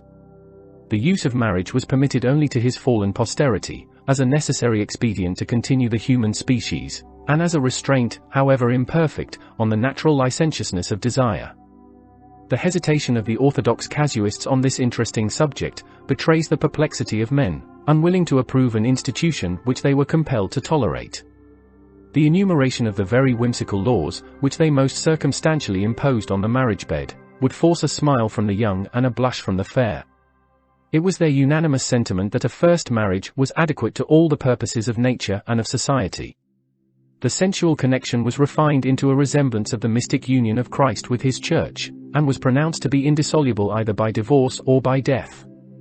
The practice of second nuptials was branded with the name of a legal adultery, and the persons who were guilty of so scandalous an offense against Christian purity were soon excluded from the honors, and even from the alms, of the church. Since desire was imputed as a crime, and marriage was tolerated as a defect, it was consistent with the same principles to consider a state of celibacy as the nearest approach to the divine perfection. It was with the utmost difficulty that ancient Rome could support the institution of 6 Vestals, but the primitive church was filled with a number of persons of either sex, who had devoted themselves to the profession of perpetual chastity. A few of these, among whom we may reckon the learned Origen, judged it the most prudent to disarm the tempter. Some were insensible and some were invincible against the assaults of the flesh. Disdaining an ignominious flight, the virgins of the warm climate of Africa encountered the enemy in the closest engagement. They permitted priests and deacons to share their bed, and gloried amidst the flames in their unsullied purity. But insulted nature sometimes vindicated her rights, and this new species of martyrdom served only to introduce a new scandal into the church. Among the Christian ascetics, however, a name which they soon acquired from their painful exercise, many, as they were less presumptuous, were probably more successful. The loss of sensual pleasure was supplied and compensated by spiritual pride. Even the multitude of pagans were inclined to estimate the merit of the sacrifice by its apparent difficulty, and it was in the praise of these chaste spouses of Christ that the fathers have poured forth the troubled stream of their eloquence. Such are the early traces of monastic principles and institutions, which, in a subsequent age, have counterbalanced all the temporal advantages of Christianity. The Christians were not less averse to the business than to the pleasures of this world. The defense of our persons and property they knew not how to reconcile with the patient doctrine, which enjoined an unlimited forgiveness of past injuries, and commanded them to invite the repetition of fresh insults. Their simplicity was offended by the use of oaths, by the pomp of magistracy, and by the active contention of public life, nor could their humane ignorance be convinced that it was lawful on any occasion to shed the blood of our fellow creatures, either by the sword of justice, or by that of war, even though their criminal or hostile attempts should threaten the peace and safety of the whole community. It was acknowledged that, under a less perfect law, the powers of the Jewish constitution had been exercised, with the approbation of heaven, by inspired prophets and by anointed kings. The Christians felt and confessed that such institutions might be necessary for the present system of the world, and they cheerfully submitted to the authority of their pagan governors. But while they inculcated the maxims of passive obedience, they refused to take any active part in the civil administration or the military defense of the empire. Some indulgence might, perhaps, be allowed to those persons who, before their conversion, were already engaged in such violent and sanguinary occupations, but it was impossible that the Christians, without renouncing a more sacred duty, could assume the character of soldiers, of magistrates, or of princes. Be this indolent, or even criminal disregard to the public welfare, exposed them to the contempt and reproaches of the pagans, who very frequently asked, what must be the fate of the empire, attacked on every side by the barbarians, if all mankind should adopt the pusillanimous sentiments of the new sect? To this insulting question the Christian apologists returned obscure and ambiguous answers, as they were unwilling to reveal the secret cause of their security, the expectation that, before the conversion of mankind was accomplished, war, government, the Roman Empire, and the world itself, would be no more. It may be observed, that, in this instance likewise, the situation of the first Christians coincided very happily with their religious scruples, and that their aversion to an active life contributed rather to excuse them from the service, than to exclude them from the honors of the state and army. Chapter 15, Progress of the Christian Religion, Part 6. But the human character, however it may be exalted or depressed by a temporary enthusiasm, will return by degrees to its proper and natural level, and will resume those passions that seem the most adapted to its present condition. The primitive Christians were dead to the business and pleasures of the world, but their love of action, which could never be entirely extinguished, soon revived, and found a new occupation in the government of the Church. A separate society, which attacked the established religion of the empire, was obliged to adopt some form of internal policy, and to appoint a sufficient number of ministers, entrusted not only with the spiritual functions, but even with the temporal direction of the Christian commonwealth. The safety of that society, its honor, its aggrandizement, were productive, even in the most pious minds, of a spirit of patriotism, such as the first of the Romans had felt for the Republic, and sometimes of a similar indifference, in the use of whatever means might probably conduce to so desirable an end. The ambition of raising themselves or their friends to the honors and offices of the Church, was disguised by the laudable intention of devoting to the public benefit the power and consideration, which, for that purpose only, it became their duty to solicit. In the exercise of their functions, they were frequently called upon to detect the errors of heresy or the arts of faction, to oppose the designs of perfidious brethren, to stigmatize their characters with deserved infamy, and to expel them from the bosom of a society whose peace and happiness they had attempted to disturb. The ecclesiastical governors of the Christians were taught to unite the wisdom of the serpent with the innocence of the dove, but as the former was refined, so the latter was insensibly corrupted, by the habits of government. In the Church as well as in the world, the persons who were placed in any public station rendered themselves considerable by their eloquence and firmness, by their knowledge of mankind, and by their dexterity in business, and while they concealed from others, and perhaps from themselves, the secret motives of their conduct, they too frequently relapsed into all the turbulent passions of active life, which were tinctured with an additional degree of bitterness and obstinacy from the infusion of spiritual zeal. The government of the Church has often been the subject, as well as the prize, of religious contention. The hostile disputants of Rome, of Paris, of Oxford, and of Geneva, have alike struggled to reduce the primitive and apostolic model to the respective standards of their own policy. The few who have pursued this inquiry with more candor and impartiality, are of opinion, that the apostles declined the office of legislation, and rather chose to endure some partial scandals and divisions, than to exclude the Christians of a future age from the liberty of varying their forms of ecclesiastical government according to the changes of times and circumstances. The scheme of policy, which, under their approbation, was adopted for the use of the 1st century, may be discovered from the practice of Jerusalem, of Ephesus, or of Corinth. The societies which were instituted in the cities of the Roman Empire were united only by the ties of faith and charity. Independence and equality formed the basis of their internal constitution. The want of discipline and human learning was supplied by the occasional assistance of the prophets, who were called to that function without distinction of age, of sex, or of natural abilities, and who, as often as they felt the divine impulse, poured forth the effusions of the Spirit in the assembly of the faithful. But these extraordinary gifts were frequently abused or misapplied by the prophetic teachers. They displayed them at an improper season, presumptuously disturbed the service of the assembly, and, by their pride or mistaken zeal, they introduced, particularly into the Apostolic Church of Corinth, a long and melancholy train of disorders. As the institution of prophets became useless, and even pernicious, their powers were withdrawn, and their office abolished. The public functions of religion were solely entrusted to the established ministers of the Church, the bishops and the presbyters, two appellations which, in their first origin, appear to have distinguished the same office and the same order of persons. The name of presbyter was expressive of their age, or rather of their gravity and wisdom. The title of bishop denoted their inspection over the faith and manners of the Christians who were committed to their pastoral care.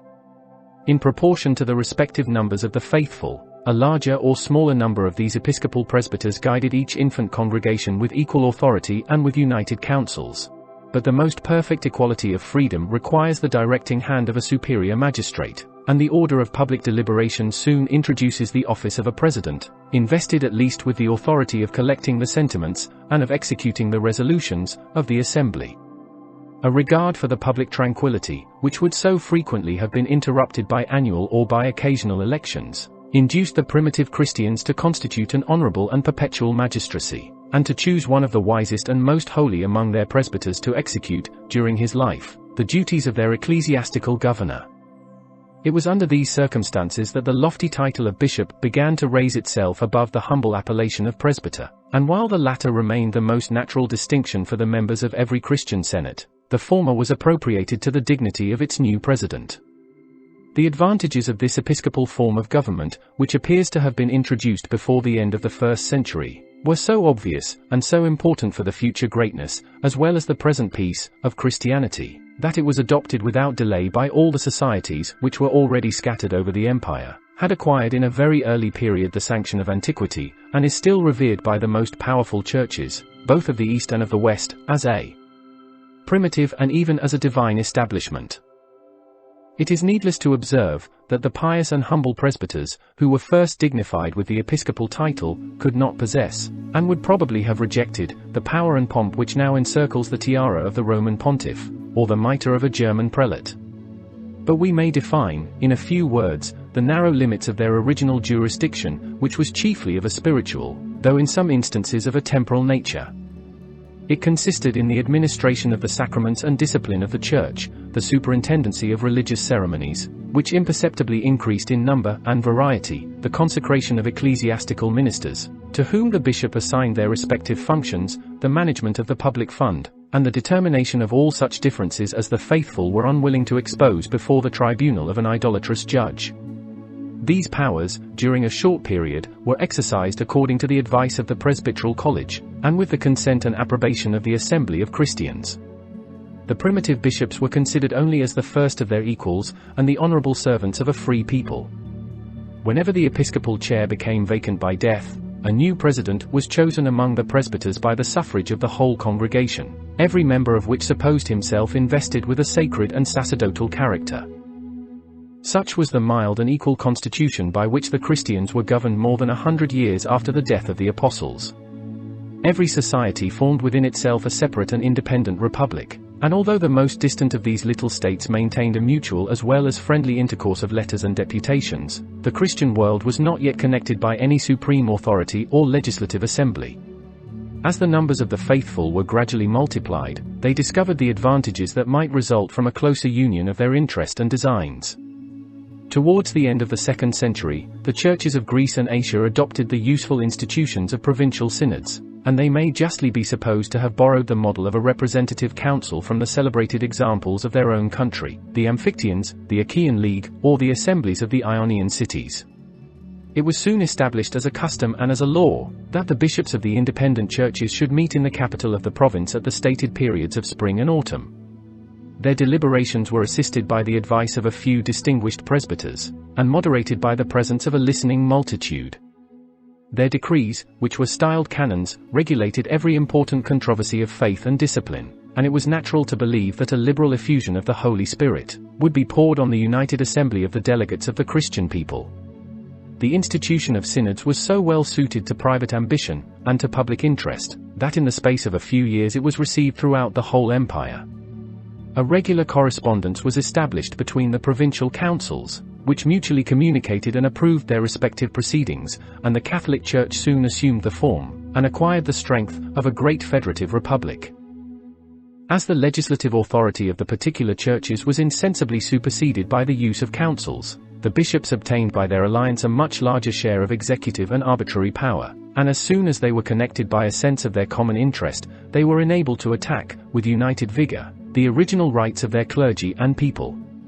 The prelates of the 3rd century imperceptibly changed the language of exhortation into that of command, scattered the seeds of future usurpations, and supplied, by scripture allegories and declamatory rhetoric, their deficiency of force and of reason.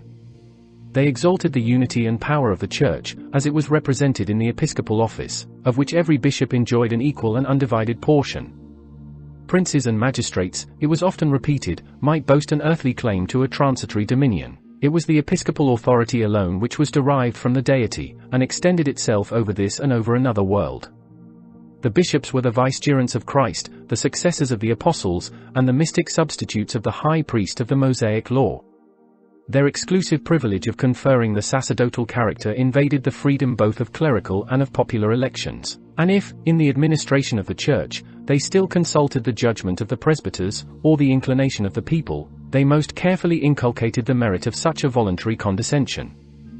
The bishops acknowledged the supreme authority which resided in the assembly of their brethren, but in the government of his peculiar diocese, each of them exacted from his flock the same implicit obedience as if that favorite metaphor had been literally just, and as if the shepherd had been of a more exalted nature than that of his sheep. This obedience, however, was not imposed without some efforts on one side, and some resistance on the other. The democratical part of the constitution was, in many places, very warmly supported by the zealous or interested opposition of the inferior clergy. But their patriotism received the ignominious epithets of faction and schism, and the episcopal cause was indebted for its rapid progress to the labors of many active prelates, who, like Cyprian of Carthage, could reconcile the arts of the most ambitious statesman with the Christian virtues which seem adapted to the character of a saint and martyr. The same causes which at first had destroyed the equality of the presbyters introduced among the bishops a preeminence of rank, and from thence a superiority of jurisdiction. As often as in the spring and autumn they met in provincial synod, the difference of personal merit and reputation was very sensibly felt among the members of the assembly, and the multitude was governed by the wisdom and eloquence of the few. But the order of public proceedings required a more regular and less invidious distinction. The office of perpetual presidents in the councils of each province was conferred on the bishops of the principal city, and these aspiring prelates, who soon acquired the lofty titles of metropolitans and primates, secretly prepared themselves to usurp over their episcopal brethren the same authority, which the bishops had so lately assumed above the college of presbyters. Nor was it long before an emulation of preeminence and power prevailed among the metropolitans themselves, each of them affecting to display, in the most pompous terms, the temporal honors and advantages of the city over which he presided, the numbers and opulence of the Christians who were subject to their pastoral care, the saints and martyrs who had arisen among them, and the purity with which they preserved the tradition of the faith, as it had been transmitted through a series of orthodox bishops from the apostle or the apostolic disciple, to whom the foundation of their church was ascribed. From every cause, either of a civil or of an ecclesiastical nature, it was easy to foresee that Rome must enjoy the respect, and would soon claim the obedience, of the provinces. The society of the faithful bore a just proportion to the capital of the empire, and the Roman Church was the greatest, the most numerous, and, in regard to the West, the most ancient of all the Christian establishments, many of which had received their religion from the pious labors of her missionaries. Instead of one apostolic founder, the utmost boast of Antioch, of Ephesus, or of Corinth, The banks of the Tiber were supposed to have been honored with the preaching and martyrdom of the two most eminent among the apostles, and the bishops of Rome very prudently claimed the inheritance of whatsoever prerogatives were attributed either to the person, or to the office of Saint Peter. The bishops of Italy and of the provinces were disposed to allow them a primacy of order and association. Such was their very accurate expression, in the Christian aristocracy. But the power of a monarch was rejected with abhorrence, and the aspiring genius of Rome experienced from the nations of Asia and Africa a more vigorous resistance to her spiritual, than she had formerly done to her temporal, dominion. The patriotic Cyprian, who ruled with the most absolute sway the Church of Carthage and the provincial synods, opposed with resolution and success the ambition of the Roman pontiff, artfully connected his own cause with that of the Eastern bishops, and, like Hannibal, sought out new allies in the heart of Asia. If this Punic War was carried on without any effusion of blood, it was owing much less to the moderation than to the weakness of the contending prelates. Invectives and excommunications were their only weapons, and these, during the progress of the whole controversy, they hurled against each other with equal fury and devotion. The hard necessity of censuring either a pope, or a saint and martyr, distresses the modern Catholics whenever they are obliged to relate the particulars of a dispute in which the champions of religion indulged such passions as seem much more adapted to the Senate or to the camp. The progress of the ecclesiastical authority gave birth to the memorable distinction of the laity and of the clergy, which had been unknown to the Greeks and Romans. The former of these appellations comprehended the body of the Christian people, the latter, according to the signification of the word, was appropriated to the chosen portion that had been set apart for the service of religion, a celebrated order of men, which has furnished the most important, though not always the most edifying, subjects for modern history. Their mutual hostilities sometimes disturbed the peace of the infant church, but their zeal and activity were united in the common cause, and the love of power, which, under the most artful disguises, could insinuate itself into the breasts of bishops and martyrs, animated them to increase the number of their subjects, and to enlarge the limits of the Christian empire. They were destitute of any temporal force, and they were for a long time discouraged and oppressed, rather than assisted, by the civil magistrate, but they had acquired, and they employed within their own society, the two most efficacious instruments of government, rewards and punishments, the former derived from the pious liberality, the latter from the devout apprehensions of the faithful. Chapter 15, Progress of the Christian Religion, Part 7. The community of goods, which had so agreeably amused the imagination of Plato, and which subsisted in some degree among the austere sect of the Essenians, was adopted for a short time in the primitive church. The fervor of the first proselytes prompted them to sell those worldly possessions, which they despised, to lay the price of them at the feet of the apostles, and to content themselves with receiving an equal share out of the general distribution.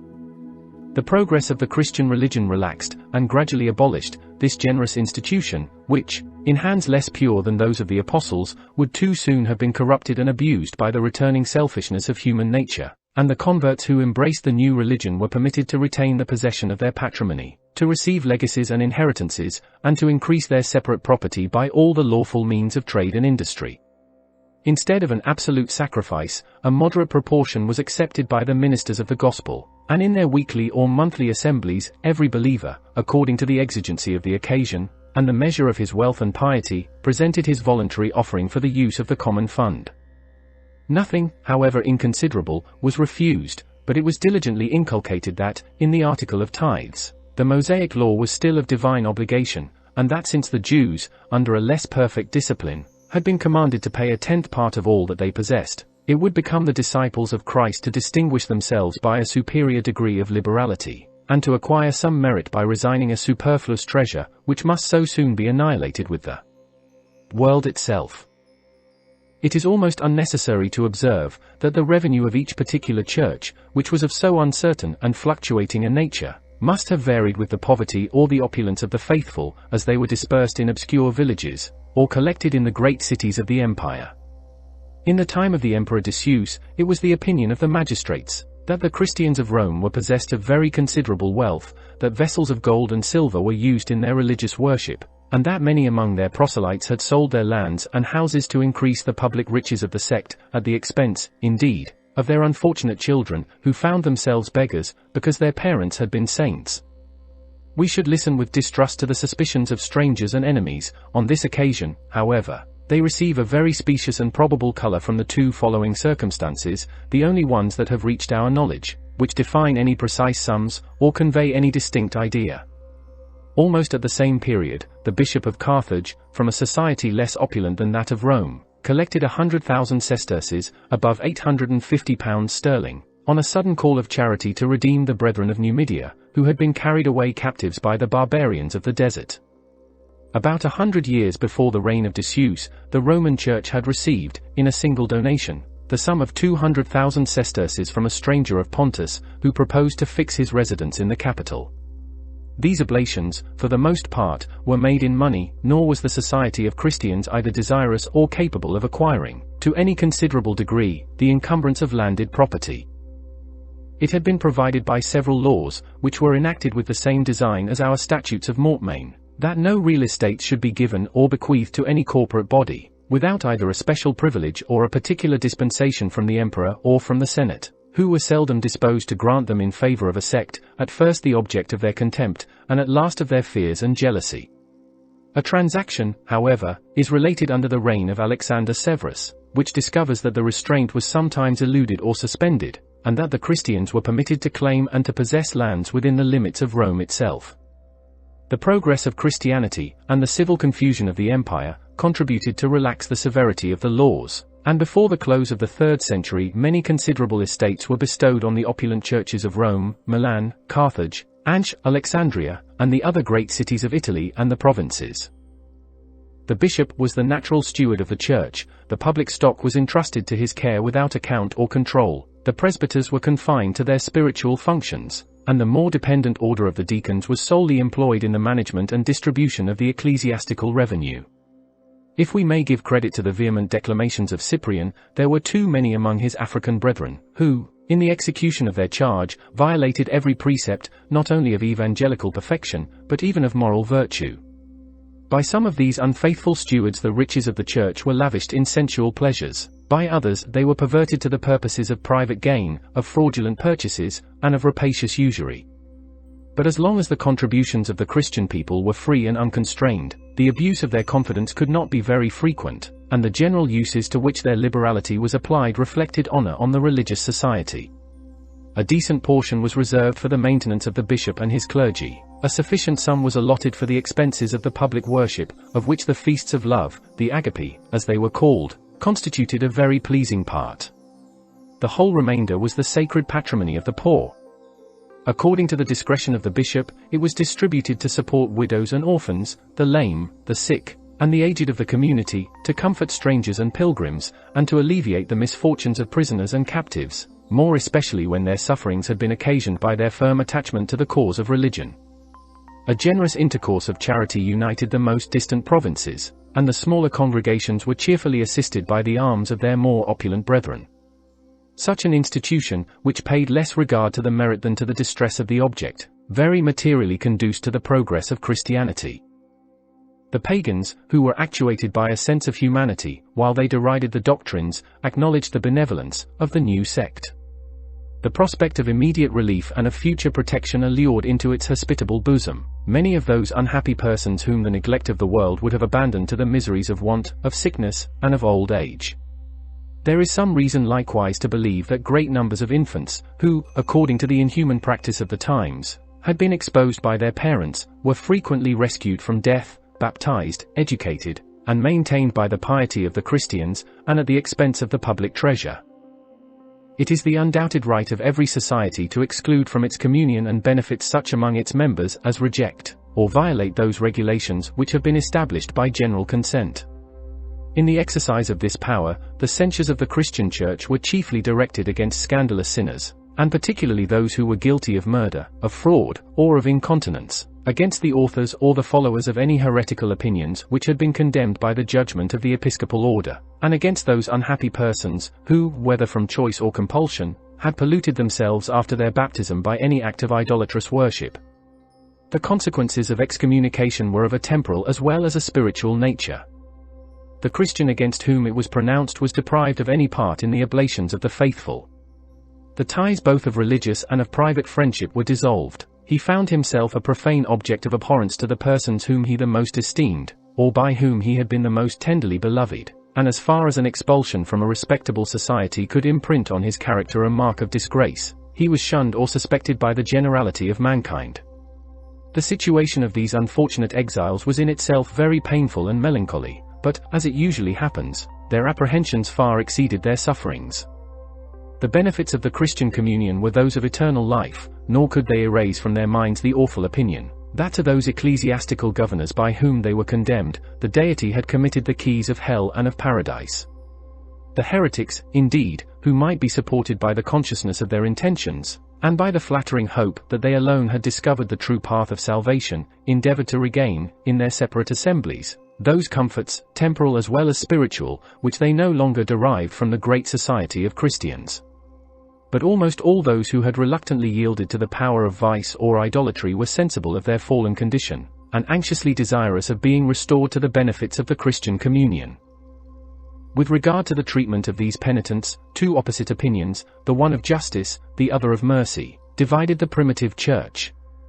The more rigid and inflexible casuists refused them forever, and without exception, the meanest place in the holy community, which they had disgraced or deserted, and leaving them to the remorse of a guilty conscience, indulged them only with a faint ray of hope that the contrition of their life and death might possibly be accepted by the Supreme Being. A milder sentiment was embraced, in practice as well as in theory, by the purest and most respectable of the Christian churches. The gates of reconciliation and of heaven were seldom shut against the returning penitent, but a severe and solemn form of discipline was instituted, which, while it served to expiate his crime, might powerfully deter the spectators from the imitation of his example. Humbled by a public confession, emaciated by fasting and clothed in sackcloth, the penitent lay prostrate at the door of the assembly, imploring with tears the pardon of his offenses, and soliciting the prayers of the faithful. If the fault was of a very heinous nature, whole years of penance were esteemed an inadequate satisfaction to the divine justice, and it was always by slow and painful gradations that the sinner, the heretic, or the apostate, was readmitted into the bosom of the Church.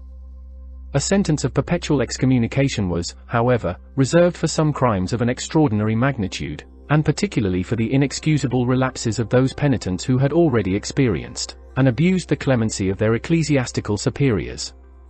According to the circumstances or the number of the guilty, the exercise of the Christian discipline was varied by the discretion of the bishops.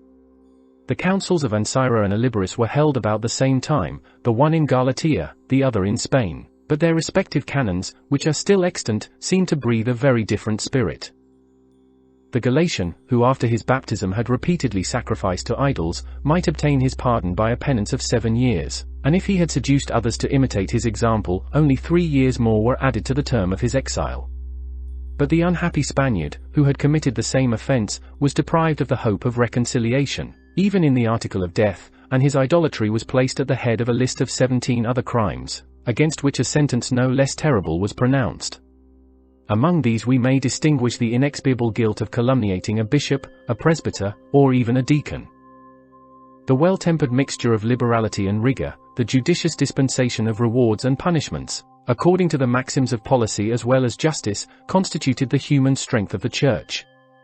The bishops, whose paternal care extended itself to the government of both worlds, were sensible of the importance of these prerogatives, and covering their ambition with the fair pretense of the love of order, they were jealous of any rival in the exercise of a discipline so necessary to prevent the desertion of those troops which had enlisted themselves under the banner of the cross, and whose numbers every day became more considerable. From the imperious declamations of Cyprian, we should naturally conclude that the doctrines of excommunication and penance formed the most essential part of religion, and that it was much less dangerous for the disciples of Christ to neglect the observance of the moral duties, than to despise the censures and authority of their bishops. Sometimes we might imagine that we were listening to the voice of Moses, when he commanded the earth to open, and to swallow up, in consuming flames, the rebellious race which refused obedience to the priesthood of Aaron, and we should sometimes suppose that we heard a Roman consul asserting the majesty of the Republic, and declaring his inflexible resolution to enforce the rigor of the laws. If such irregularities are suffered with impunity, it is thus that the Bishop of Carthage chides the lenity of his colleague. If such irregularities are suffered, there is an end of episcopal vigor, an end of the sublime and divine power of governing the Church, an end of Christianity itself. Cyprian had renounced those temporal honors which it is probable he would never have obtained, but the acquisition of such absolute command over the consciences and understanding of a congregation, however obscure or despised by the world, is more truly grateful to the pride of the human heart than the possession of the most despotic power, imposed by arms and conquest on a reluctant people. In the course of this important, though perhaps tedious inquiry, I have attempted to display the secondary causes which so efficaciously assisted the truth of the Christian religion. If among these causes we have discovered any artificial ornaments, any accidental circumstances, or any mixture of error and passion, it cannot appear surprising that mankind should be the most sensibly affected by such motives as were suited to their imperfect nature. It was by the aid of these causes, exclusive zeal, the immediate expectation of another world, the claim of miracles, the practice of rigid virtue, and the constitution of the primitive church, that Christianity spread itself with so much success in the Roman Empire.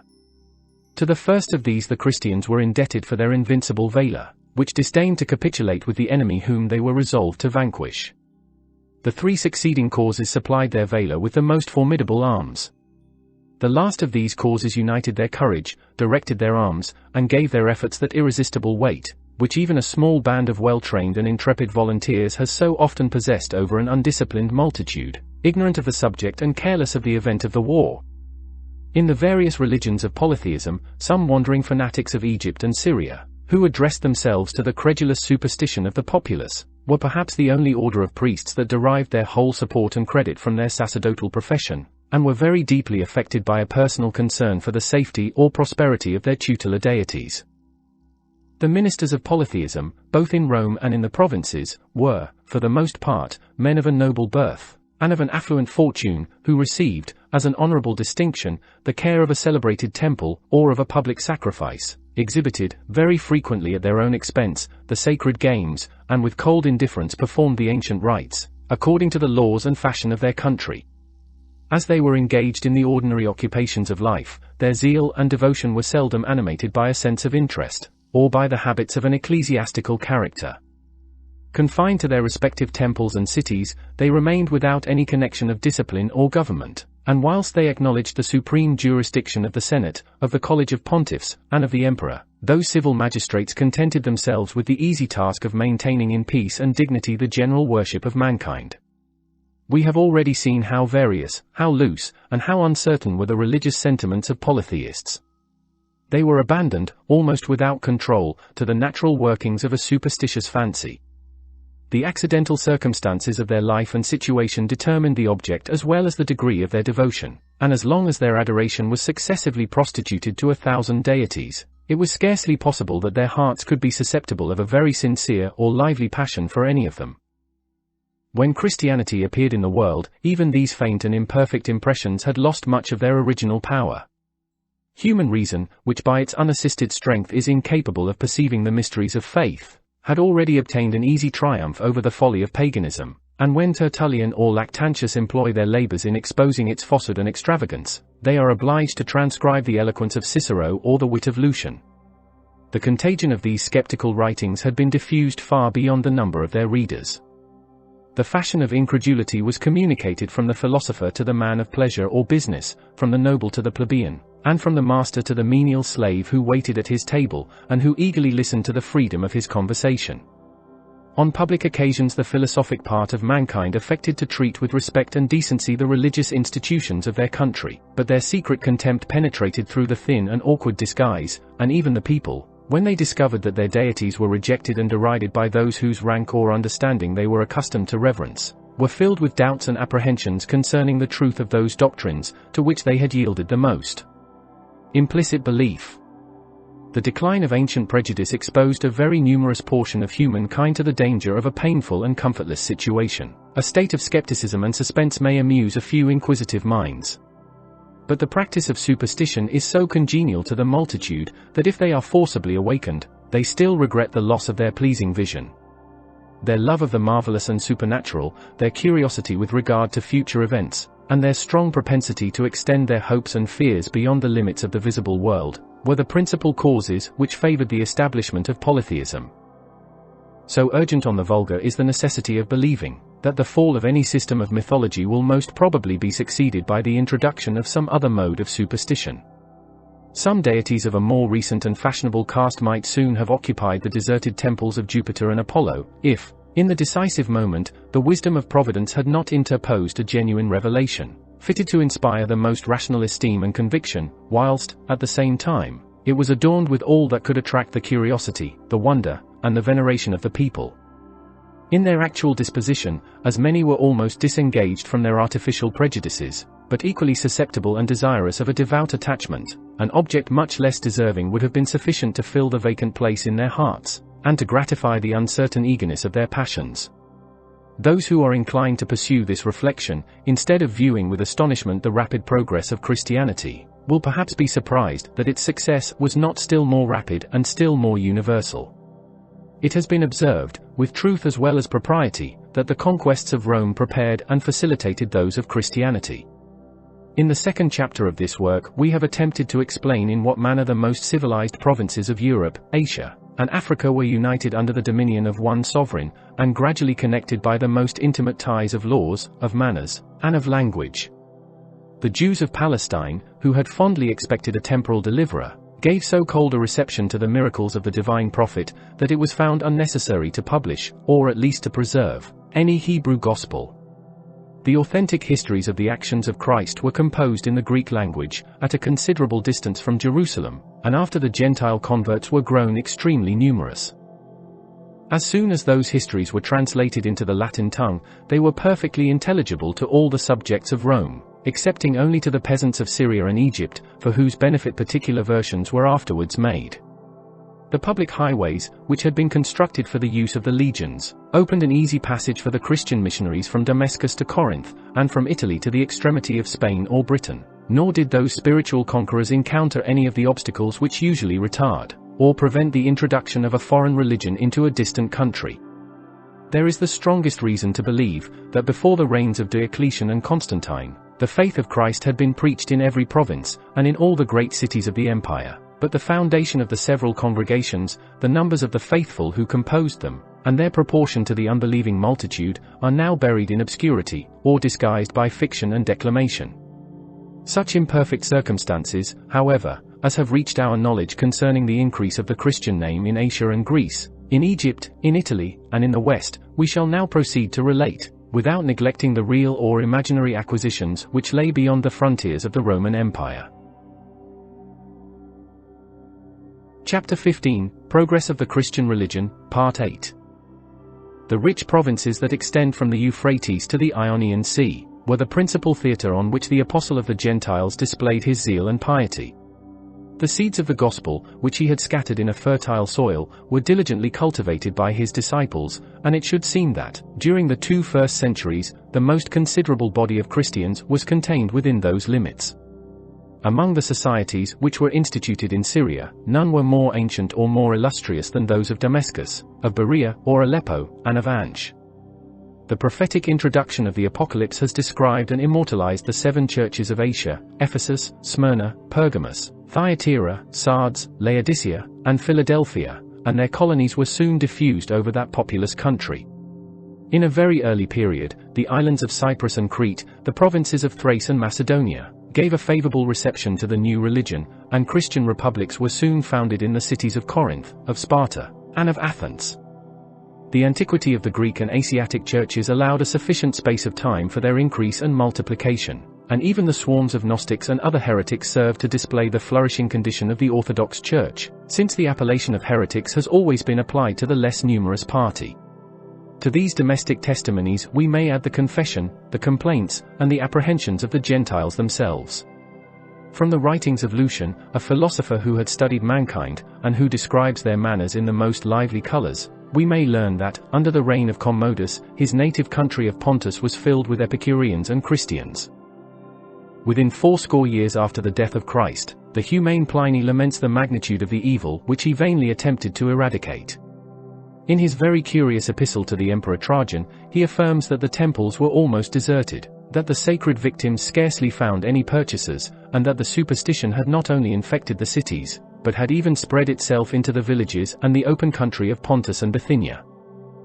Without descending into a minute scrutiny of the expressions or of the motives of those writers who either celebrate or lament the progress of Christianity in the East, it may in general be observed that none of them have left us any grounds from whence a just estimate might be formed of the real numbers of the faithful in those provinces.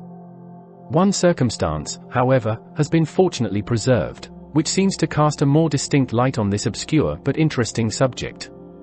Under the reign of Theodosius, after Christianity had enjoyed, during more than 60 years, the sunshine of imperial favor, the ancient and illustrious Church of Ansh consisted of 100,000 persons, 3,000 of whom were supported out of the public oblations.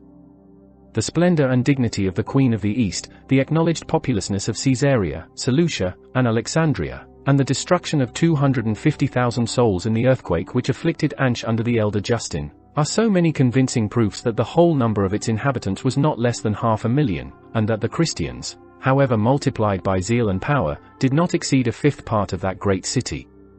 How different a proportion must we adopt when we compare the persecuted with the triumphant church, the West with the East, remote villages with populous towns, and countries recently converted to the faith with the place where the believers first received the appellation of Christians. It must not, however, be dissembled, that, in another passage, Chrysostom, to whom we are indebted for this useful information, computes the multitude of the faithful as even superior to that of the Jews and pagans. But the solution of this apparent difficulty is easy and obvious.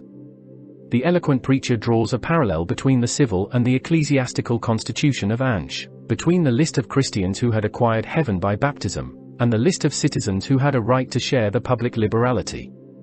Slaves, strangers, and infants were comprised in the former, they were excluded from the latter. The extensive commerce of Alexandria, and its proximity to Palestine, gave an easy entrance to the new religion. It was at first embraced by great numbers of the Therapeuti, or Essenians, of the Lake Merotis, a Jewish sect which had abated much of its reverence for the Mosaic ceremonies. The austere life of the Essenians, their fasts and excommunications, the community of goods, the love of celibacy, their zeal for martyrdom, and the warmth though not the purity of their faith, already offered a very lively image of the primitive discipline. It was in the school of Alexandria that the Christian theology appears to have assumed a regular and scientific form, and when Hadrian visited Egypt, he found a church composed of Jews and of Greeks, sufficiently important to attract the notice of that inquisitive prince. But the progress of Christianity was for a long time confined within the limits of a single city, which was itself a foreign colony. Until the close of the 2nd century, the predecessors of Demetrius were the only prelates of the Egyptian church. 3 bishops were consecrated by the hands of Demetrius, and the number was increased to 20 by his successor Heraclius. The body of the natives, a people distinguished by a sullen inflexibility of temper, entertained the new doctrine with coldness and reluctance, and even in the time of Origen, it was rare to meet with an Egyptian who had surmounted his early prejudices in favor of the sacred animals of his country. As soon, indeed, as Christianity ascended the throne, the zeal of those barbarians obeyed the prevailing impulsion. The cities of Egypt were filled with bishops, and the deserts of Thebais swarmed with hermits. A perpetual stream of strangers and provincials flowed into the capacious bosom of Rome. Whatever was strange or odious, whoever was guilty or suspected, might hope, in the obscurity of that immense capital, to elude the vigilance of the law. In such a various conflux of nations, every teacher, either of truth or falsehood, every founder, whether of a virtuous or a criminal association, might easily multiply his disciples or accomplices. The Christians of Rome, at the time of the accidental persecution of Nero, are represented by Tacitus as already amounting to a very great multitude, and the language of that great historian is almost similar to the style employed by Livy, when he relates the introduction and the suppression of the rites of Bacchus. After the Bacchanals had awakened the severity of the Senate, it was likewise apprehended that a very great multitude, as it were another people, had been initiated into those abhorred mysteries. A more careful inquiry soon demonstrated that the offenders did not exceed 7,000, a number indeed sufficiently alarming, when considered as the object of public justice. It is with the same candid allowance that we should interpret the vague expressions of Tacitus, and in a former instance of Pliny, when they exaggerate the crowds of deluded fanatics who had forsaken the established worship of the gods. The Church of Rome was undoubtedly the first and most populous of the empire, and we are possessed of an authentic record which attests the state of religion in that city about the middle of the 3rd century, and after a peace of 38 years. The clergy, at that time, consisted of a bishop, 46 presbyters, 7 deacons, as many subdeacons, 42 acolytes, and 50 readers, exorcists, and porters. The number of widows, of the infirm, and of the poor, who were maintained by the oblations of the faithful, amounted to 1,500. From reason, as well as from the analogy of Ansh, we may venture to estimate the Christians of Rome at about 50,000. The populousness of that great capital cannot perhaps be exactly ascertained, But the most modest calculation will not surely reduce it lower than 1 million of inhabitants, of whom the Christians might constitute at the most a 20th part. The Western provincials appeared to have derived the knowledge of Christianity from the same source which had diffused among them the language, the sentiments, and the manners of Rome. In this more important circumstance, Africa, as well as Gaul, was gradually fashioned to the imitation of the capital. Yet notwithstanding the many favorable occasions which might invite the Roman missionaries to visit their Latin provinces, it was late before they passed either the sea or the Alps, nor can we discover in those great countries any assured traces either of faith or of persecution that ascend higher than the reign of the Antonines. The slow progress of the gospel in the cold climate of Gaul was extremely different from the eagerness with which it seems to have been received on the burning sands of Africa. The African Christians soon formed one of the principal members of the primitive church. The practice introduced into that province of appointing bishops to the most inconsiderable towns, and very frequently to the most obscure villages, contributed to multiply the splendor and importance of their religious societies, which during the course of the 3rd century were animated by the zeal of Tertullian, directed by the abilities of Cyprian, and adorned by the eloquence of Lactantius. But if, on the contrary, we turn our eyes towards Gaul, we must content ourselves with discovering, in the time of Marcus Antoninus, the feeble and united congregations of Lyons and Vienna, and even as late as the reign of Decius we are assured that in a few cities only, Arles, Narbonne, Toulouse, Limoges, Clermont, Tours, and Paris, some scattered churches were supported by the devotion of a small number of Christians. Silence is indeed very consistent with devotion, but as it is seldom compatible with zeal, we may perceive and lament the languid state of Christianity in those provinces which had exchanged the Celtic for the Latin tongue, since they did not, during the 3 first centuries, give birth to a single ecclesiastical writer. From Gaul, which claimed a just preeminence of learning and authority over all the countries on this side of the Alps, the light of the gospel was more faintly reflected on the remote provinces of Spain and Britain, and if we may credit the vehement assertions of Tertullian, they had already received the first rays of the faith, when he addressed his apology to the magistrates of the Emperor Severus. But the obscure and imperfect origin of the Western churches of Europe has been so negligently recorded, that if we would relate the time and manner of their foundation, we must supply the silence of antiquity by those legends which avarice or superstition long afterwards dictated to the monks in the lazy gloom of their convents. Of these holy romances, that of the Apostle St. James can alone, by its singular extravagance, deserve to be mentioned. From a peaceful fisherman of the Lake of Gennesareth, he was transformed into a valorous knight, who charged at the head of the Spanish chivalry in their battles against the Moors.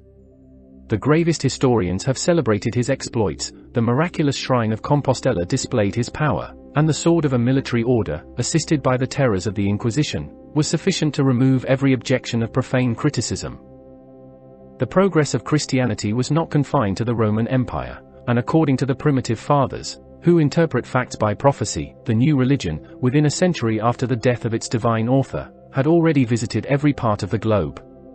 There exists not, says Justin Martyr, a people, whether Greek or barbarian, or any other race of men, by whatsoever appellation or manners they may be distinguished, however ignorant of arts or agriculture, whether they dwell under tents, or wander about in covered wagons, among whom prayers are not offered up in the name of a crucified Jesus to the Father and Creator of all things.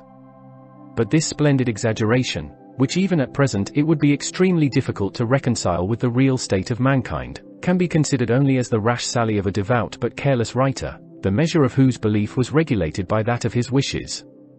But neither the belief nor the wishes of the fathers can alter the truth of history. It will still remain an undoubted fact, that the barbarians of Scythia and Germany, who afterwards subverted the Roman monarchy, were involved in the darkness of paganism, and that even the conversion of Iberia, of Armenia, or of Ethiopia, was not attempted with any degree of success till the scepter was in the hands of an orthodox emperor. Before that time, the various accidents of war and commerce might indeed diffuse an imperfect knowledge of the gospel among the tribes of Caledonia, and among the borderers of the Rhine, the Danube, and the Euphrates. Beyond the last mentioned river, Edessa was distinguished by a firm and early adherence to the faith. From Edessa the principles of Christianity were easily introduced into the Greek and Syrian cities which obeyed the successors of Artaxerxes, but they do not appear to have made any deep impression on the minds of the Persians, whose religious system, by the labors of a well-disciplined order of priests, had been constructed with much more art and solidity than the uncertain mythology of Greece and Rome. Chapter 15, Progress of the Christian Religion, Part 9. From this impartial though imperfect survey of the progress of Christianity, it may perhaps seem probable that the number of its proselytes has been excessively magnified by fear on the one side, and by devotion on the other. According to the irreproachable testimony of Origen, the proportion of the faithful was very inconsiderable, when compared with the multitude of an unbelieving world, but, as we are left without any distinct information, it is impossible to determine, and it is difficult even to conjecture, the real numbers of the primitive Christians. The most favorable calculation, however, that can be deduced from the examples of Ansh and of Rome, will not permit us to imagine that more than a 20th part of the subjects of the empire had enlisted themselves under the banner of the cross before the important conversion of Constantine. But their habits of faith, of zeal, and of union seemed to multiply their numbers, and the same causes which contributed to their future increase served to render their actual strength more apparent and more formidable. Such is the constitution of civil society, that, whilst a few persons are distinguished by riches, by honors, and by knowledge, the body of the people is condemned to obscurity, ignorance, and poverty. The Christian religion, which addressed itself to the whole human race, must consequently collect a far greater number of proselytes from the lower than from the superior ranks of life. This innocent and natural circumstance has been improved into a very odious imputation, which seems to be less strenuously denied by the apologists than it is urged by the adversaries of the faith, that the new sect of Christians was almost entirely composed of the dregs of the populace, of peasants and mechanics, of boys and women, of beggars and slaves, the last of whom might sometimes introduce the missionaries into the rich and noble families to which they belonged. These obscure teachers, such was the charge of malice and infidelity, are as mute in public as they are loquacious and dogmatical in private. Whilst they cautiously avoid the dangerous encounter of philosophers, they mingle with the rude and illiterate crowd, and insinuate themselves into those minds whom their age, their sex, or their education has the best disposed to receive the impression of superstitious terrors. This unfavorable picture, though not devoid of a faint resemblance, betrays, by its dark coloring and distorted features, the pencil of an enemy. As the humble faith of Christ diffused itself through the world, it was embraced by several persons who derived some consequence from the advantages of nature or fortune. Aristides, who presented an eloquent apology to the Emperor Hadrian, was an Athenian philosopher. Justin Martyr had sought divine knowledge in the schools of Zeno, of Aristotle, of Pythagoras, and of Plato, before he fortunately was accosted by the old man, or rather the angel, who turned his attention to the study of the Jewish prophets. Clemens of Alexandria had acquired much various reading in the Greek, and Tertullian in the Latin, language.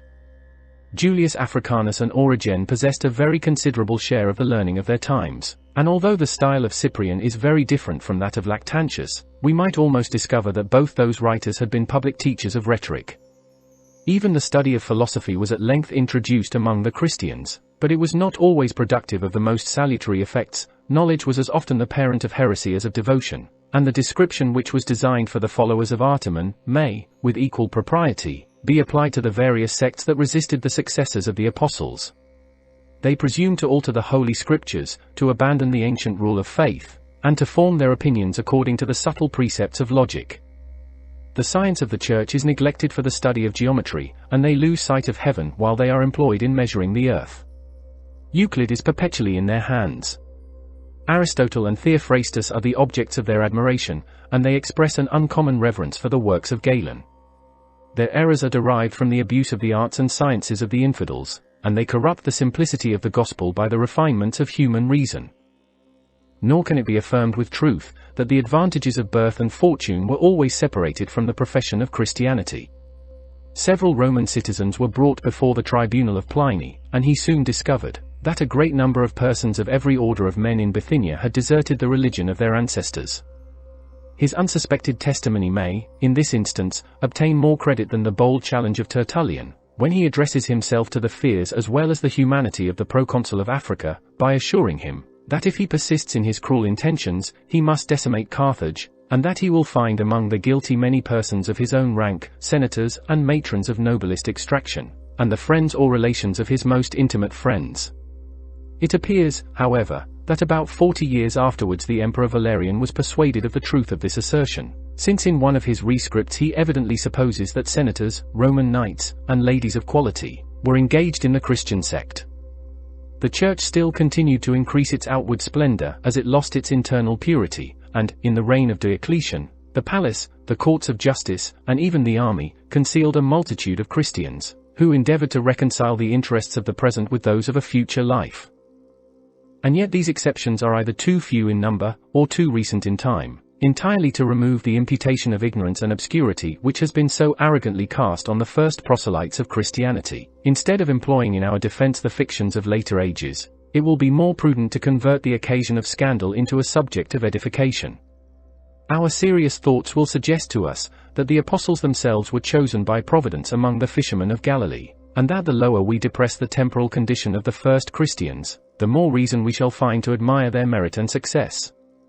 It is incumbent on us diligently to remember that the kingdom of heaven was promised to the poor in spirit, and that minds afflicted by calamity and the contempt of mankind cheerfully listen to the divine promise of future happiness, while, on the contrary, the fortunate are satisfied with the possession of this world, and the wise abuse in doubt and dispute their vain superiority of reason and knowledge. We stand in need of such reflections to comfort us for the loss of some illustrious characters, which in our eyes might have seemed the most worthy of the heavenly present. The names of Seneca, of the elder and the younger Pliny, of Tacitus, of Plutarch, of Galen, of the slave Epictetus, and of the emperor Marcus Antoninus, adorn the age in which they flourished, and exalt the dignity of human nature. They filled with glory their respective stations, either in active or contemplative life. Their excellent understandings were improved by study. Philosophy had purified their minds from the prejudices of the popular superstitions, and their days were spent in the pursuit of truth and the practice of virtue. Yet all these sages, it is no less an object of surprise than of concern, overlooked or rejected the perfection of the Christian system. Their language or their silence equally discover their contempt for the growing sect, which in their time had diffused itself over the Roman Empire.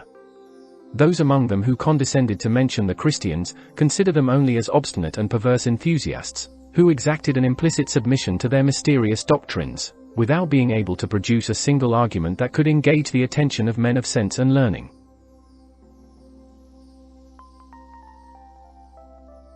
It is at least doubtful whether any of these philosophers perused the apologies which the primitive Christians repeatedly published in behalf of themselves and of their religion, but it is much to be lamented that such a cause was not defended by abler advocates. They expose with superfluous wit and eloquence the extravagance of polytheism. They interest our compassion by displaying the innocence and sufferings of their injured brethren. But when they would demonstrate the divine origin of Christianity, they insist much more strongly on the predictions which announced, than on the miracles which accompanied, the appearance of the Messiah. Their favorite argument might serve to edify a Christian or to convert a Jew, since both the one and the other acknowledge the authority of those prophesies, and both are obliged, with devout reverence, to search for their sense and their accomplishment. But this mode of persuasion loses much of its weight and influence, when it is addressed to those who neither understand nor respect the Mosaic dispensation and the prophetic style. In the unskillful hands of Justin and of the succeeding apologists, the sublime meaning of the Hebrew oracles evaporates in distant types, affected conceits, and cold allegories, and even their authenticity was rendered suspicious to an unenlightened Gentile, by the mixture of pious forgeries, which, under the names of Orpheus, Hermes, and the Sibyls, were obtruded on him as of equal value with the genuine inspirations of heaven. The adoption of fraud and sophistry in the defense of revelation too often reminds us of the injudicious conduct of those poets, who load their invulnerable heroes with a useless weight of cumbersome and brittle armor. But how shall we excuse the supine inattention of the pagan and philosophic world to those evidences which were represented by the hand of omnipotence, not to their reason, but to their senses? During the age of Christ, of his apostles, and of their first disciples, the doctrine which they preached was confirmed by innumerable prodigies. The lame walked, the blind saw, the sick were healed, the dead were raised, demons were expelled, and the laws of nature were frequently suspended for the benefit of the Church. But the sages of Greece and Rome turned aside from the awful spectacle, and, pursuing the ordinary occupations of life and study, appeared unconscious of any alterations in the moral or physical government of the world. Under the reign of Tiberius, the whole earth, or at least a celebrated province of the Roman Empire, was involved in a preternatural darkness of 3 hours. Even this miraculous event, which ought to have excited the wonder, the curiosity, and the devotion of mankind, passed without notice in an age of science and history. It happened during the lifetime of Seneca and the elder Pliny, who must have experienced the immediate effects, or received the earliest intelligence, of the prodigy. Each of these philosophers, in a laborious work, has recorded all the great phenomena of nature, earthquakes, meteors, comets, and eclipses, which his indefatigable curiosity could collect. Both the one and the other have omitted to mention the greatest phenomenon to which the mortal eye has been witness since the creation of the globe. A distinct chapter of Pliny is designed for eclipses of an extraordinary nature and unusual duration, but he contents himself with describing the singular defect of light which followed the murder of Caesar, when, during the greatest part of a year, the orb of the sun appeared pale and without splendor. The season of obscurity, which cannot surely be compared with the preternatural darkness of the Passion, had been already celebrated by most of the poets and historians of that memorable age. This concludes Volume 1. Thank you for watching, and we hope you will join us here at Classic Masterworks for more classic Roman history. See you next time.